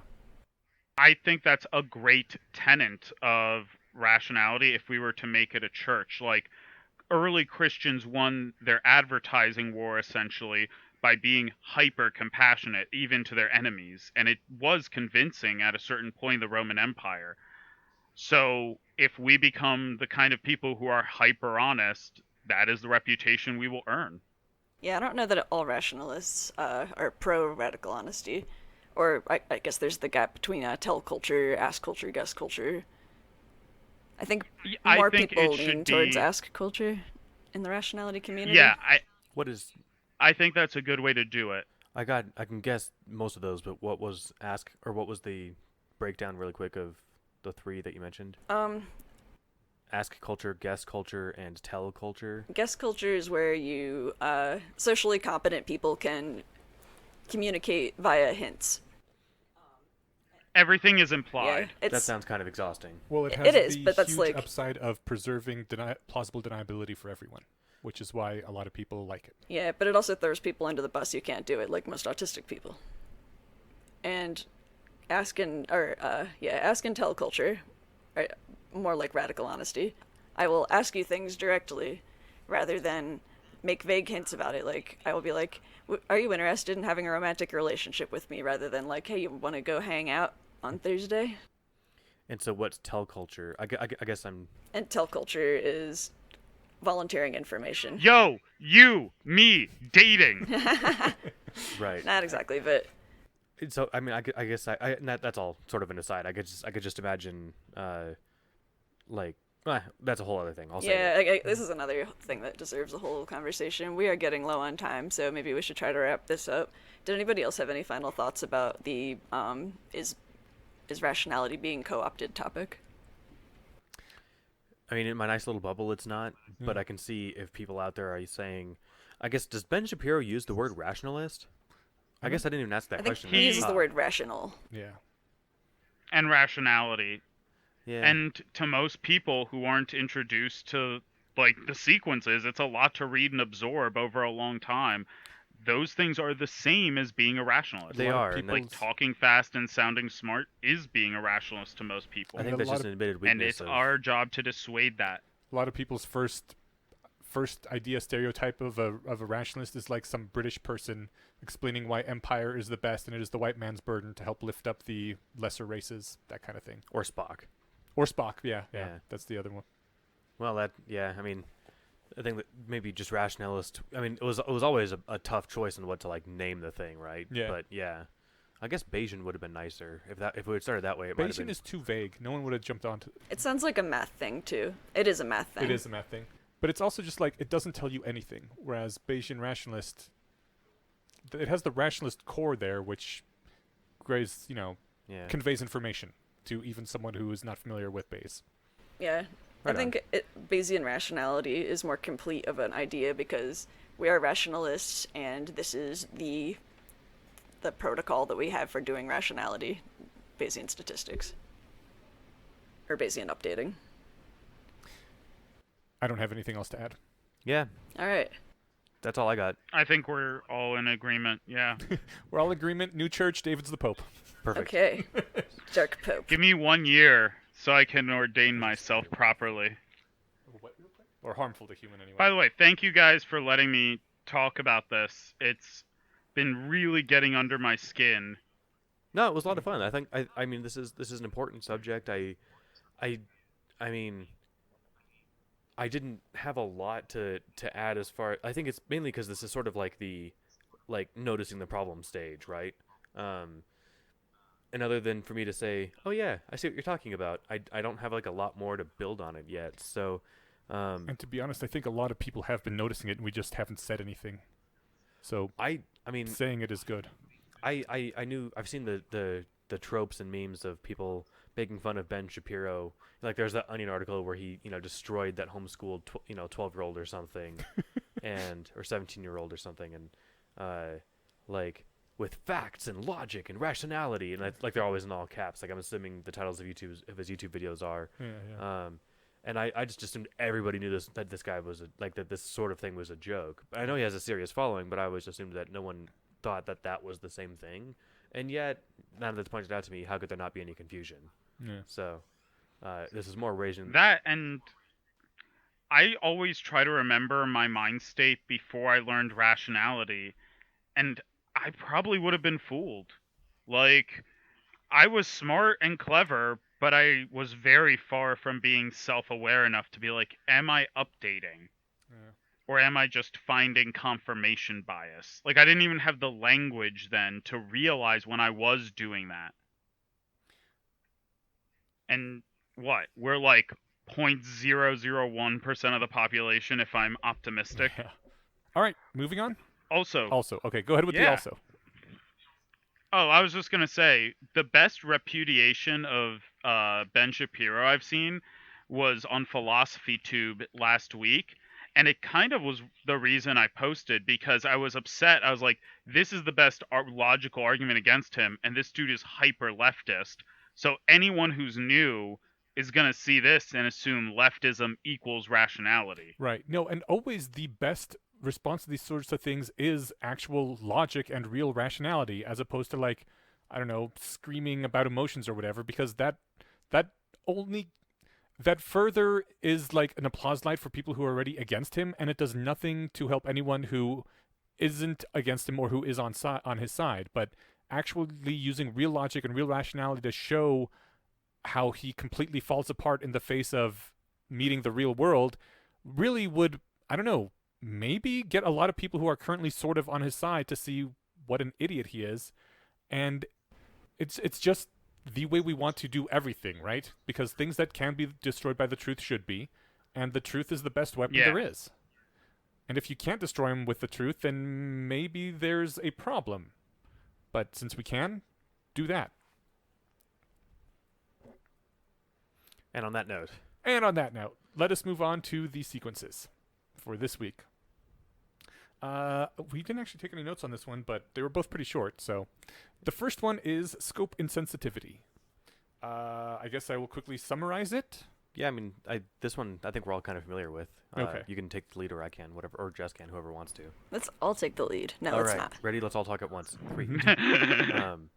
My read on scope insensitivity is it's our inability to do emotional math, basically. We should really quickly point out a few things that he actually said in that. Are actually in the article. post. Yeah, good point. Okay, well, it starts off by quoting a study where subjects were asked how much they would pay to save 2,000, 20,000, or 200,000 migrating birds from drowning in oil ponds. And the answers were $80 for 2,000, $78 for 20,000, and $88 for 200,000. Basically all about the same amount. And the post goes on to show over and over in many different studies that this tends to be the same case.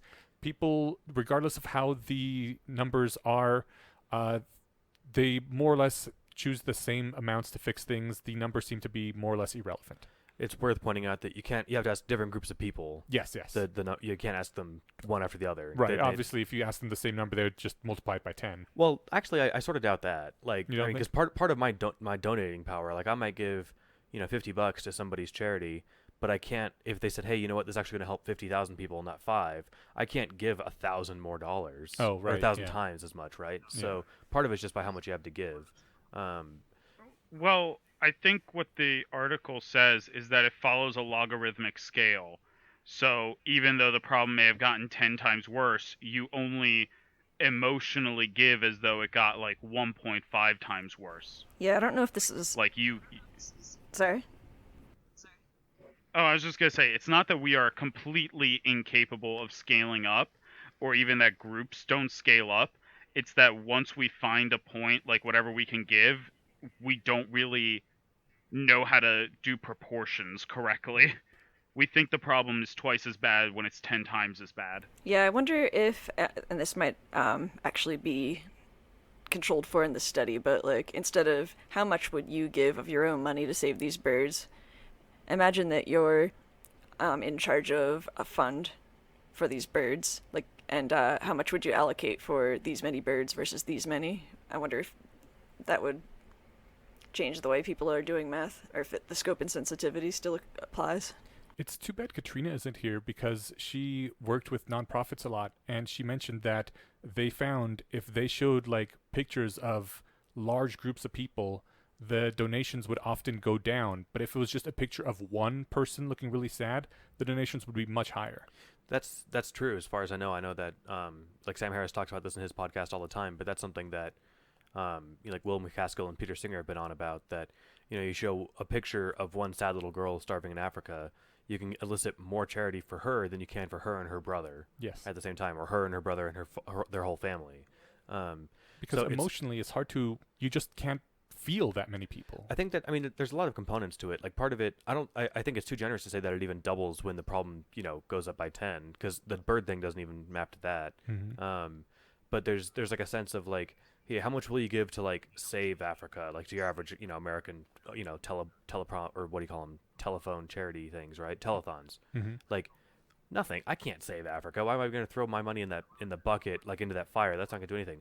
But I can save that girl. Right. I think there's an efficacy that comes into play too. Like you start feeling more hopeless the more people you start adding to that equation. Right. First of all, it depresses you, and then secondly, you're thinking about what can I do to solve this whole village's problems. Yeah, it seems totally futile to ask, can you save these 1,000 people? I think that's part of it. But yeah, the post goes on to talk about a bit more too. So, but I think that's the general thrust of the essay, right? That this is a problem of human cognition. Yes. And like I think in the way to think about it is that we can't multiply emotionally, which is probably good. Is it Keeps good? us from going insane. Well, I mean, like imagine, like I could be really bummed to learn that one person died. Yeah. And if I was 1,000 times as bummed to learn that 1,000 people died, I'd probably just kill myself. Yeah. Well, like if every now and then we hear about a celebrity that died, right? Like when Alan Rickman died, everyone was like super bummed because he's cool. We really loved him as Snape and all of his other roles, right? But then like you learned that 6 million people were killed in World War II just in the extermination camps, and you're like, that's a statistic. I can't multiply Alan Rickman's death by even 10, much less 6 million. That's just a number on a paper. Yeah, and I mean, part of it is because we know Alan we quote know Alan Rickman, right? But I mean, like, even if I'm just trying to think of, Yeah, but even if you're thinking about 1,000 Alan Rickmans, that doesn't. You can't emotionally think about 1,000 Alan Rickmans. Isn't that related to I forget if this is called Dunbar's number, where probably you also can only kind of mentally keep track of about 100 friends, 100 to 150 acquaintances. That might be related to that. I mean, but I don't know if Alan Rickman's in my monkey sphere, right, or in my Dunbar circle. Like it's. I mean, and earlier this week, a coworker told me that he knew somebody who died, and I was like, "Oh, that's terrible!" Like, because they just died like Monday, and like it sucks, and it bummed me out a little bit.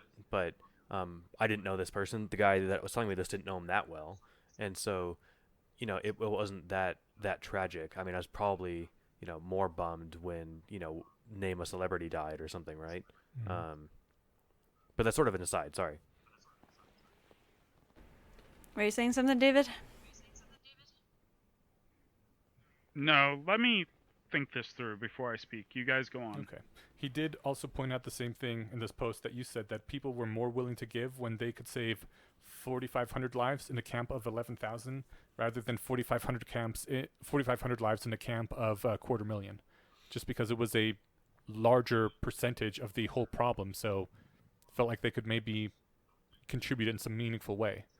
Yeah. Whereas 4,000 people out of 250,000 just doesn't feel like doing much to address the problem. Right, and that sounds good. Or let me rephrase that. Fixing that problem sounds like something that we should do. Yeah. But I don't know, like, if I could tweak my brain to be 1,000 times sadder if 1,000 people died than if it was one, I don't think I would. Right. What I should do is just curb my actual response, like my behavior to the problem, and scale that up rather than like my emotional response. Yeah. Yeah, I don't think you would want to ramp up the emotions associated with that, and just go into a horrible depression every time you think about sad things. Exactly. But being able to think about it, maybe in a practical terms, I don't know if this is even possible neurologically. I think it's possible to try to base your actions on the numbers rather than the emotions. I think that's what EA tries to do. I mean, yeah, that's the entire. I think that would be like the people who I think are doing the most about these sorts of problems right now are the effective altruists who, first of all, have kind of said, like, if you make above whatever the kind of baseline, like you're living a comfortable life salary, then in order to, I think it was like $62,000, but it's probably going to go up to 65 in the next few years with inflation, but somewhere around there. Yeah, for the U.S. then it is good to contribute 10% of your income to charity, to effective charities. And then, like, I like that because it's one simple thing that you're doing. It's not like, I think a lot of people who want to be altruistic can get burned out by, there's so many causes, which ones do I pick? Am I not devoting enough my attention, time, money to this important thing over here? What about animal welfare? You know, what about rape victims? What about Africa? Africa. I use that also tongue in cheek. It's just I know. But yeah, like it's like, okay, what do we do? Well, let's target the worst problems and let's find the best solutions for the worst problems, and let's find the way that we can get the money the most efficiently to where it needs to be and use it in the best way. Yeah. Totally. Let's tackle the problem with math as much as we can. Yeah. And my whole digression on emotions I should have set up better, which was that I think that the reason that people give consistent numbers across orders of magnitudes of dead birds is because they respond with a dollar amount proportional to how emotional they feel about it, right? And I think even in the post he says, like, they imagine one dying bird, be like, oh, that's sad, and they might be able to picture 100, they might be able to picture 50 or 100, but they can't picture 20,000. And if they picture a swarm of birds that's 20,000, they can't accurately scale it up to make it 200,000 in their heads. Or at least if they're going by their guts. Exactly. So their emotional attunement to the problem is how much is a plausible explanation for how much they give. He also brought up the... So... Oh, you go ahead. Oh, what I was going to say is, as a theoretical way to deal with this, one of the things you could do as a rationalist is, before you hear a plea for your money, make your own mental guess of how many people were affected and how much money you would donate. Like, write down before they say, like, this, like, a flock blank big was affected. Before you hear the number, write down what you think and what you'd be willing to give. And then see the difference between the two. Like, if you said, I would give $70 for 200 birds, and then the newscaster says it's 200,000, I think that would give you pause. Maybe you can't give, like, 1,000 times more, but you would at least look at your number 70 and be like, I definitely need to make this go a lot higher. I might just give the $70 and say, I hope that one bird. And the other 199,000 of them, I hope they find 199,000 other people with $70. That's a good point. That's true. You can't solve on it. a practical level, I think Jess is right. Like, a once a year or once a month tithe is something that, if everyone did it, the world would be better, and it's pretty goddamn good. Eliezer did also bring up the alternate theory that people may be moral satisficers, where they see something bad and they feel guilty, and so they do something to feel better, and then they feel better and they're done. They got that warm, happy glow of helping to contribute in some way, and the actual number doesn't matter at all. It's just a matter of relieving moral guilt. Or even just looking for warm fuzzies. Yeah. There was the post about keeping your eudolons and your warm fuzzies separate. Yeah, I think that's coming up soonish.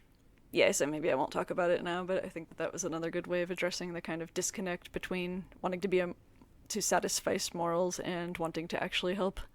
I should clarify, I'm explaining, I think, the internal algorithm in, like, non-rationalist people's brains. We as rationalists, we're aware of the problem, we should do better, now that we're aware that this glaring issue exists.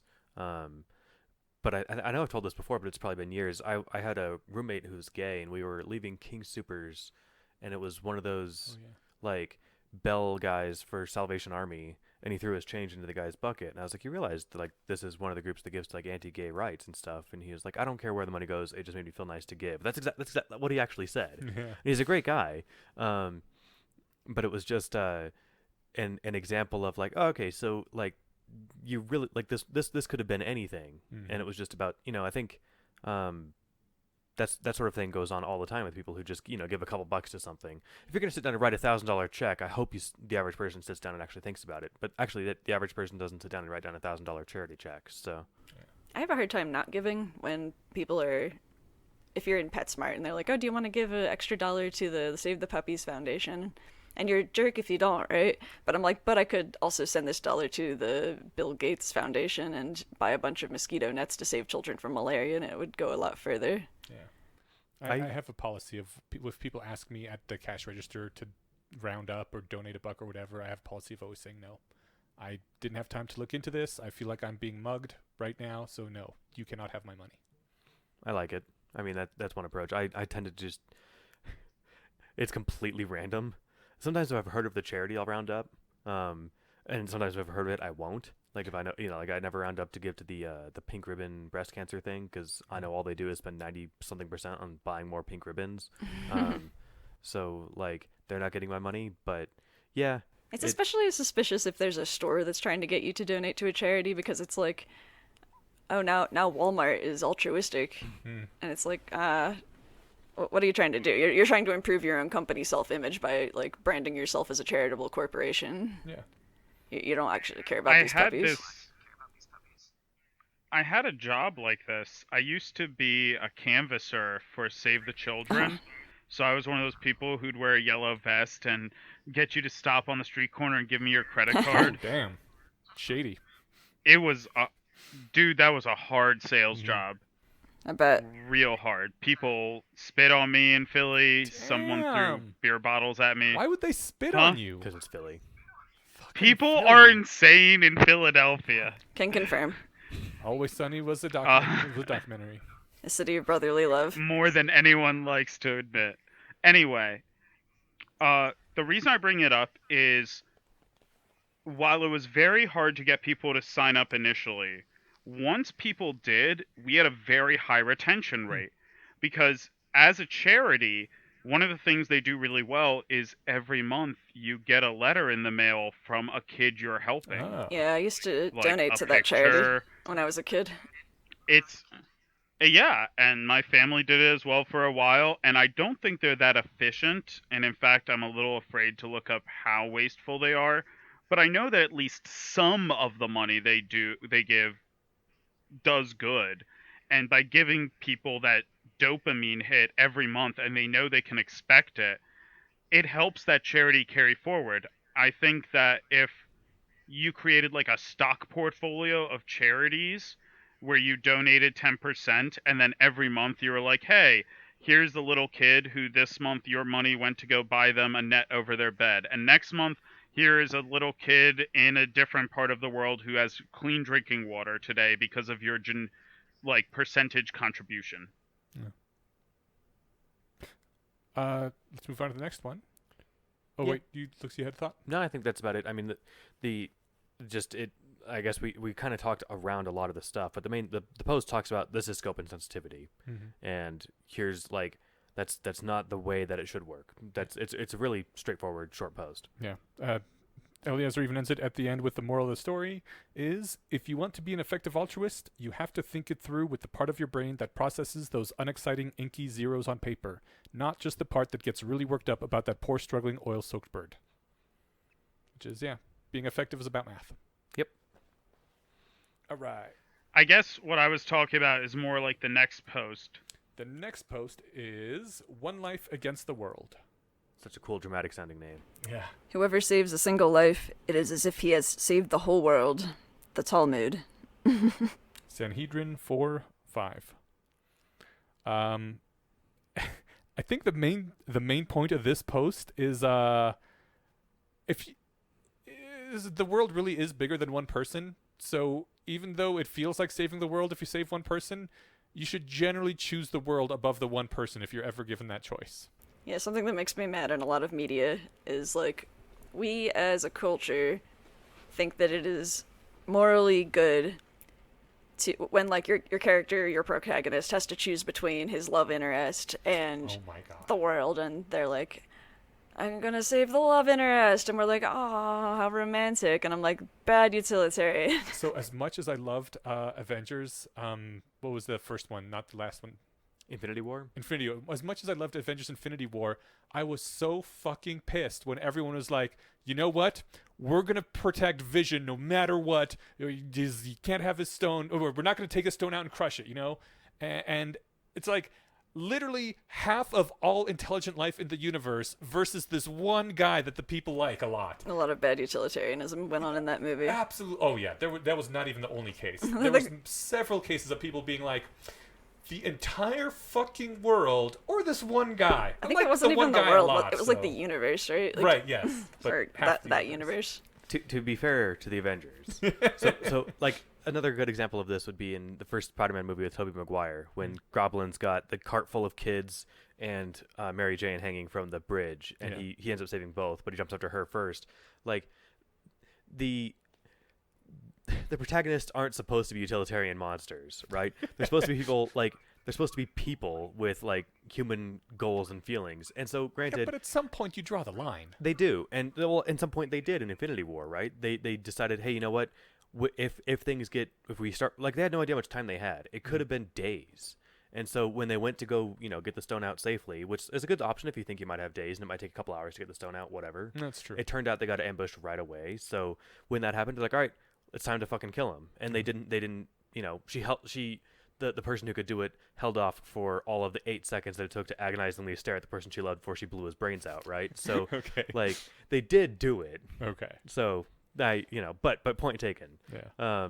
I mean, frankly, could you imagine how bad the movie would have been if the second they got this news and they believed it, Cap just turned to Vision and smashed him in the face with his shield and, tried to kill him? Like, that's a good point. So, they have to...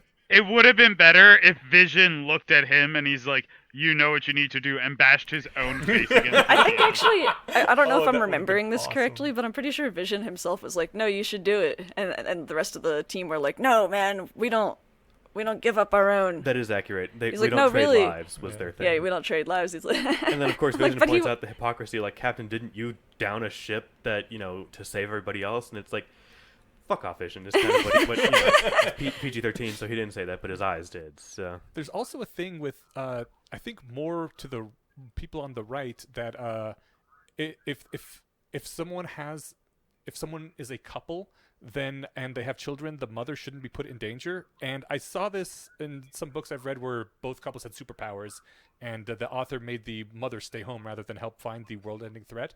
But I also saw this in response to Avengers Endgame, where someone made like that super weird, racist, misogynist cut or something that just cut out all the women from the movie or whatever.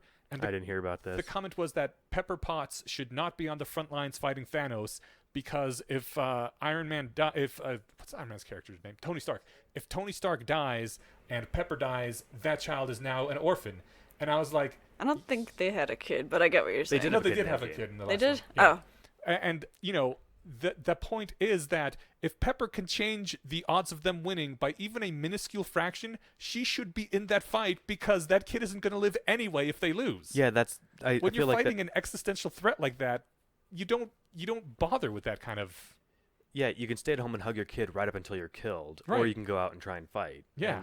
And, I can't imagine who would be trying to make that reverse argument in good faith. And I mean, sure, both of them might die, and the rest of the team might save the world, and it turned out she wasn't needed there, and the kid could have still had a mom. But you know what? You don't take that kind of risk with the entire universe on the line. And she might have helped. I mean, there wasn't. Well, she did help a little bit in the movie, exactly. right? Yeah. I mean, she definitely did, but we don't know how much tide she turned because you weren't able to see everything going on at the same time. Right.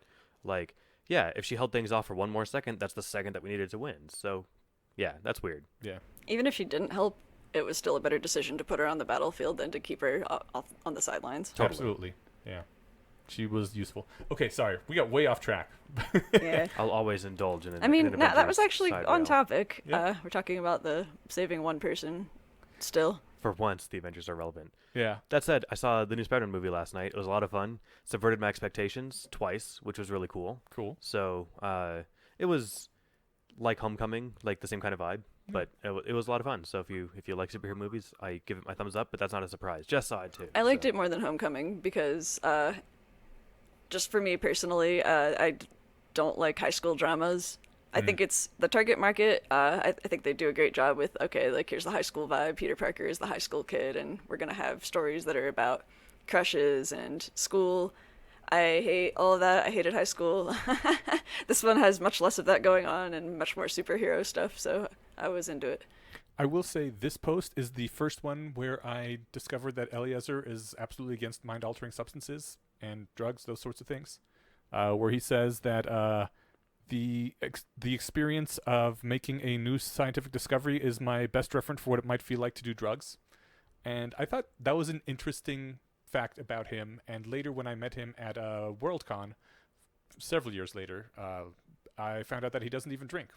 I think I had half a glass of wine once in his life. I wonder if he's changed his opinions on that regarding, first of all, nootropics and psychedelics actually having interesting therapeutic and cognitive enhancing potential. I don't know. I saw a Q&A with him a few years ago, and he had said he doesn't do any of that stuff, mainly because he's worried about fucking with his brain chemistry, personally. Yeah. I don't think he advocates not using it. I haven't heard him make a positive claim. That's cowardly. Well, it is, but it is. Like, the evidence is strongly against him. At this point, millions of people have done it, and nobody has been... I think the percentage of people who've done it intelligently and safely is I think small. His concern is that he has an atypical brain that he's worried about screwing with, and like if it's currently working for him, if it ain't broke, don't fix it. Right, or if it ain't broke, don't fuck with it. Yeah. I think that is completely within someone's rights to choose, and I respect their decision. Absolutely. I also think that I'm gonna reduce my judgment from cowardly to overly cautious, in my opinion, but I do get where he's coming from. Well, I think if you're one of the 50 people in the world working on what you think is the most important problem for the human species, you might want to take a little extra care with your brain. Which I totally understand. What do you guys think? Like, I don't know what the high of making a new scientific discovery is like. It's probably not the same as a drug high. Like, I'm not sure they're even comparable, but I also think the new scientific discovery one is... I know what this feeling is like. Okay. Or at least I have had a mini taste of it. So, I don't know if I mentioned this to you guys a while ago, but I found this little Buddhist palm manual of non-Newtonian calculus. Oh, yes. And you did, but I think this may be an entire episode. Yeah, but the main point was I have been going through the process of deciphering this weird abstract form of math and finding new applications for it. And at least one of them was completely novel. Like, I've checked every academic source I could in multiple languages. I think I have a completely unique math paper. And I have done a lot of drugs in my life. And I can tell you, it is a comparable high. And the math one is better because it's not just a fleeting high.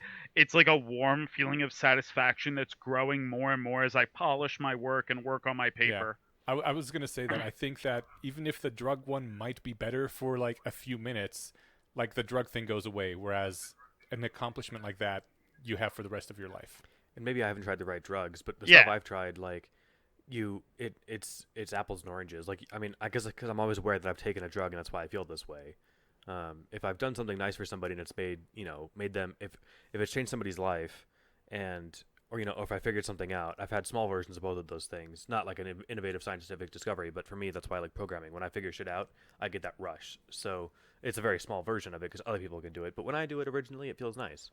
But the like with drug stuff, it's like, oh man, I feel crazy right now. This is fun. It's, I mean, you might as well be comparing, two other completely unrelated things. This is just like, listening to a good song. How does that compare to like the joy of a scientific discovery? It's like, it doesn't. They're different. They're completely different sensations for me. Yeah. Yeah. I don't even I don't know. I'm not gonna say I don't like recreational drugs. Some of them are all right, but I'm much more interested in modafinil, or cognitive enhancing drugs, nootropics, and even psychedelics are interesting for me because it helps me understand my own brain.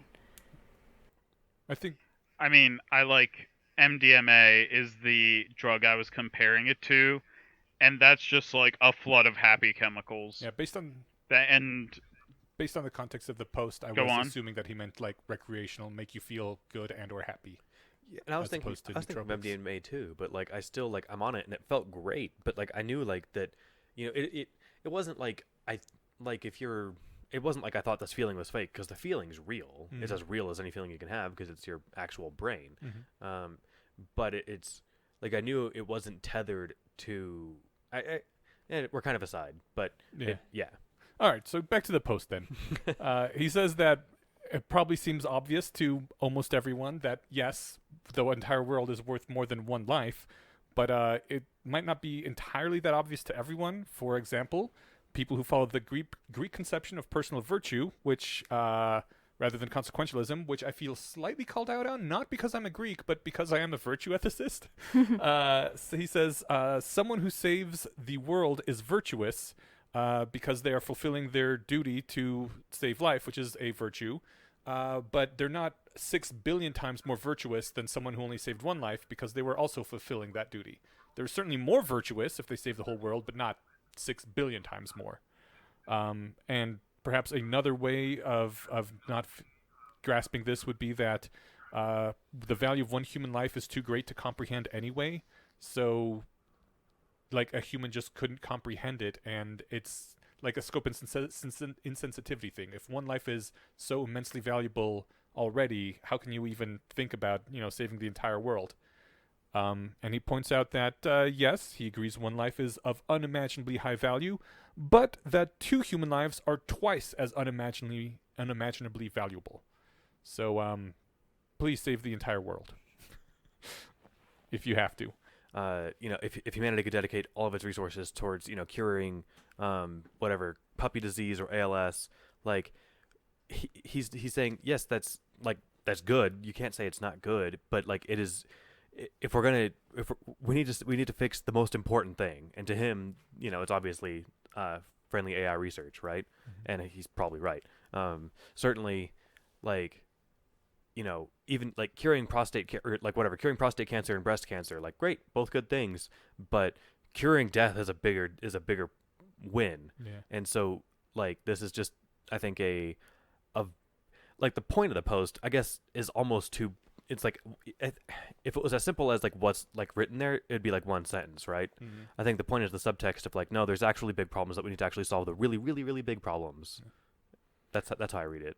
And he does say that if 2 deaf children are sleeping on railroad tracks and someone screams at you to go save them, if you run up, save one, and then just kind of leave the other one there, hang out, have a cigarette, and I'm screaming, quick, go save the second one too! And Eliezer says, I already saved one, so I'm unimaginably ahead on points, because one life is unimaginably valuable. I don't need to do another unimaginably good deed, and that just does not seem right at all. Plus, you'd lose points for not saving the second. That's so weird. What's so weird?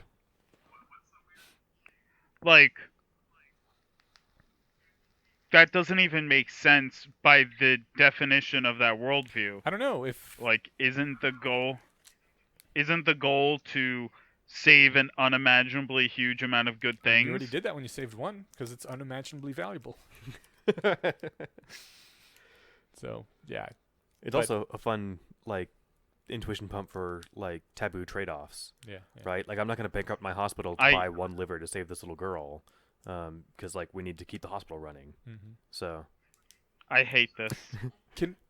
Before we continue, by the way, I was gonna say that one thing I dislike about these posts is Julia Galoff once said that rationalists try and work hard to get rid of the word "should" from our vocabulary because it distracts from the reality that is there. And the reality that is there, humans are sensitive to faces and individuals. So if we know that humans are scope insensitive, instead of saying humans should be changed into beings who don't have this scope insensitivity, let's accept it as a fact of human nature until we can genetically modify ourselves. Okay. And work on creating tools that work around it. Effective altruism. Sending people pictures and stuff. Like what? Effective altruism and using those very mental biases to encourage us in more intelligent donations. This post does have a last paragraph here, which I have issues with, and originally I wanted to not talk about it at all because I considered him a mimetic hazard, but then I figured, 1, that would be cowardly, and 2, people who read this post are going to see it anyway, so I'm going to say right now that this next section of our podcast is a mimetic hazard. You should probably avoid it if you already have problems with guilt and super high scrupulosity. Is that how you pronounce it?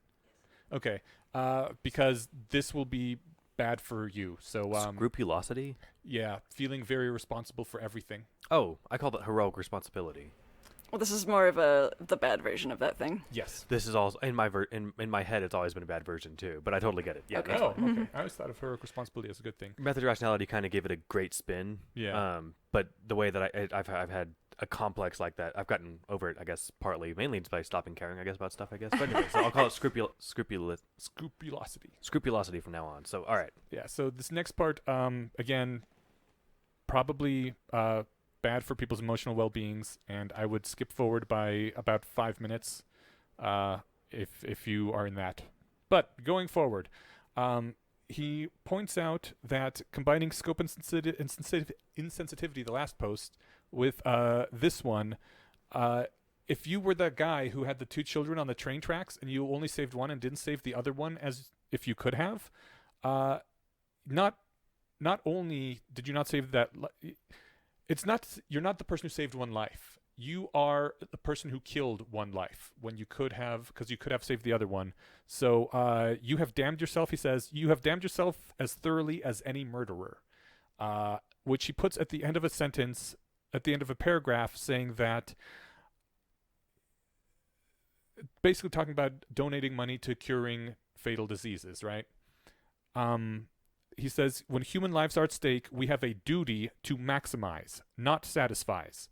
And this duty has the same strength as the original duty to save lives.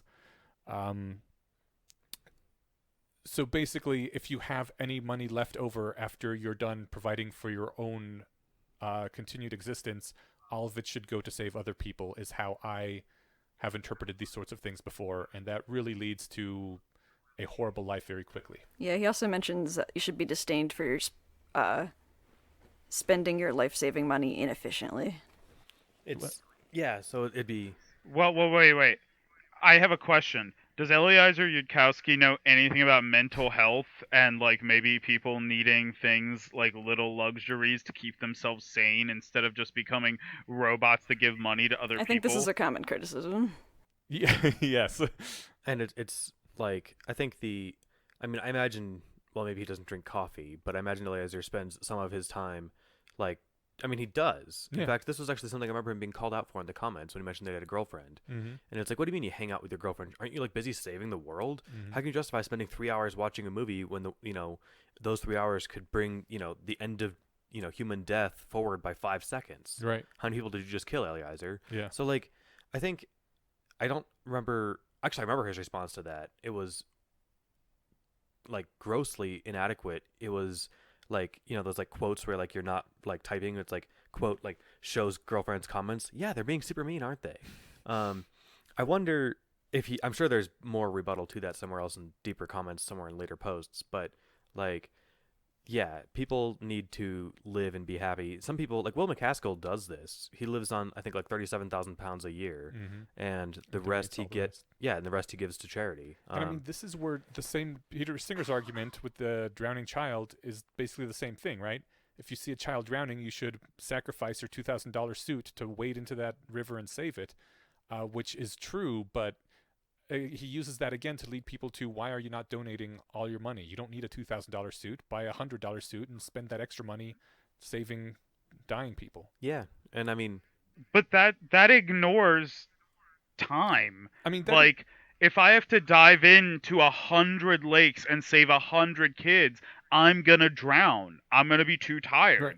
Like, the goal is not to just burn yourself out, and anyone who is encouraging you to give to the point of burning out, or any mentality that says that, is shallow and selfish. It's short-sighted. We should be, like, smarter than that. We should say, give as much as you can so that it is sustainable and that you can live your life the longest and healthiest way possible. Because that's the way you actually maximize. Yeah. David said it here first that Will McCaskill is selfish and Short-sighted. Short-sighted. I'll I fight know him. we've talked about this I'll fight him before in a prior episode. I think we spent an entire episode on it at one point, where this just doesn't work very well with humans, especially when we draw these things out to their quote-unquote logical conclusions. So it's the logical conclusion, like an economic argument is the logical conclusion of something, right? But it's not taking into account, like, how people work. And so, like, Peter Singer's essay that the feminine affluence and morality one in 1975 or 6 that had the little drowning kid in the pond parable was all about that, right? So like the key is, like, at some point, and like he's not even necessarily saying you should do this, like he's not straight up about like buying a cup of coffee, but like the coffee you buy could have gone to something way more important than the coffee for you. But I think it was Slate Star Codex, I must have been, where it's like, look, if you give 5%, if you give 1%, but if you do anything, you're doing better than almost everybody. Yes. And so like you don't have to worry about being perfect, just do good if you want to. And the Slate Star Codex post about 10% is one of the best posts I know of for making life livable for people who care about others. Yeah, and for me it's just the switch. Like, I eat I try to eat a somewhat ethical diet. I eat meat fairly commonly, but not as commonly as many people. Mm-hmm. But like there's still less animals dying from my diet than there used to be.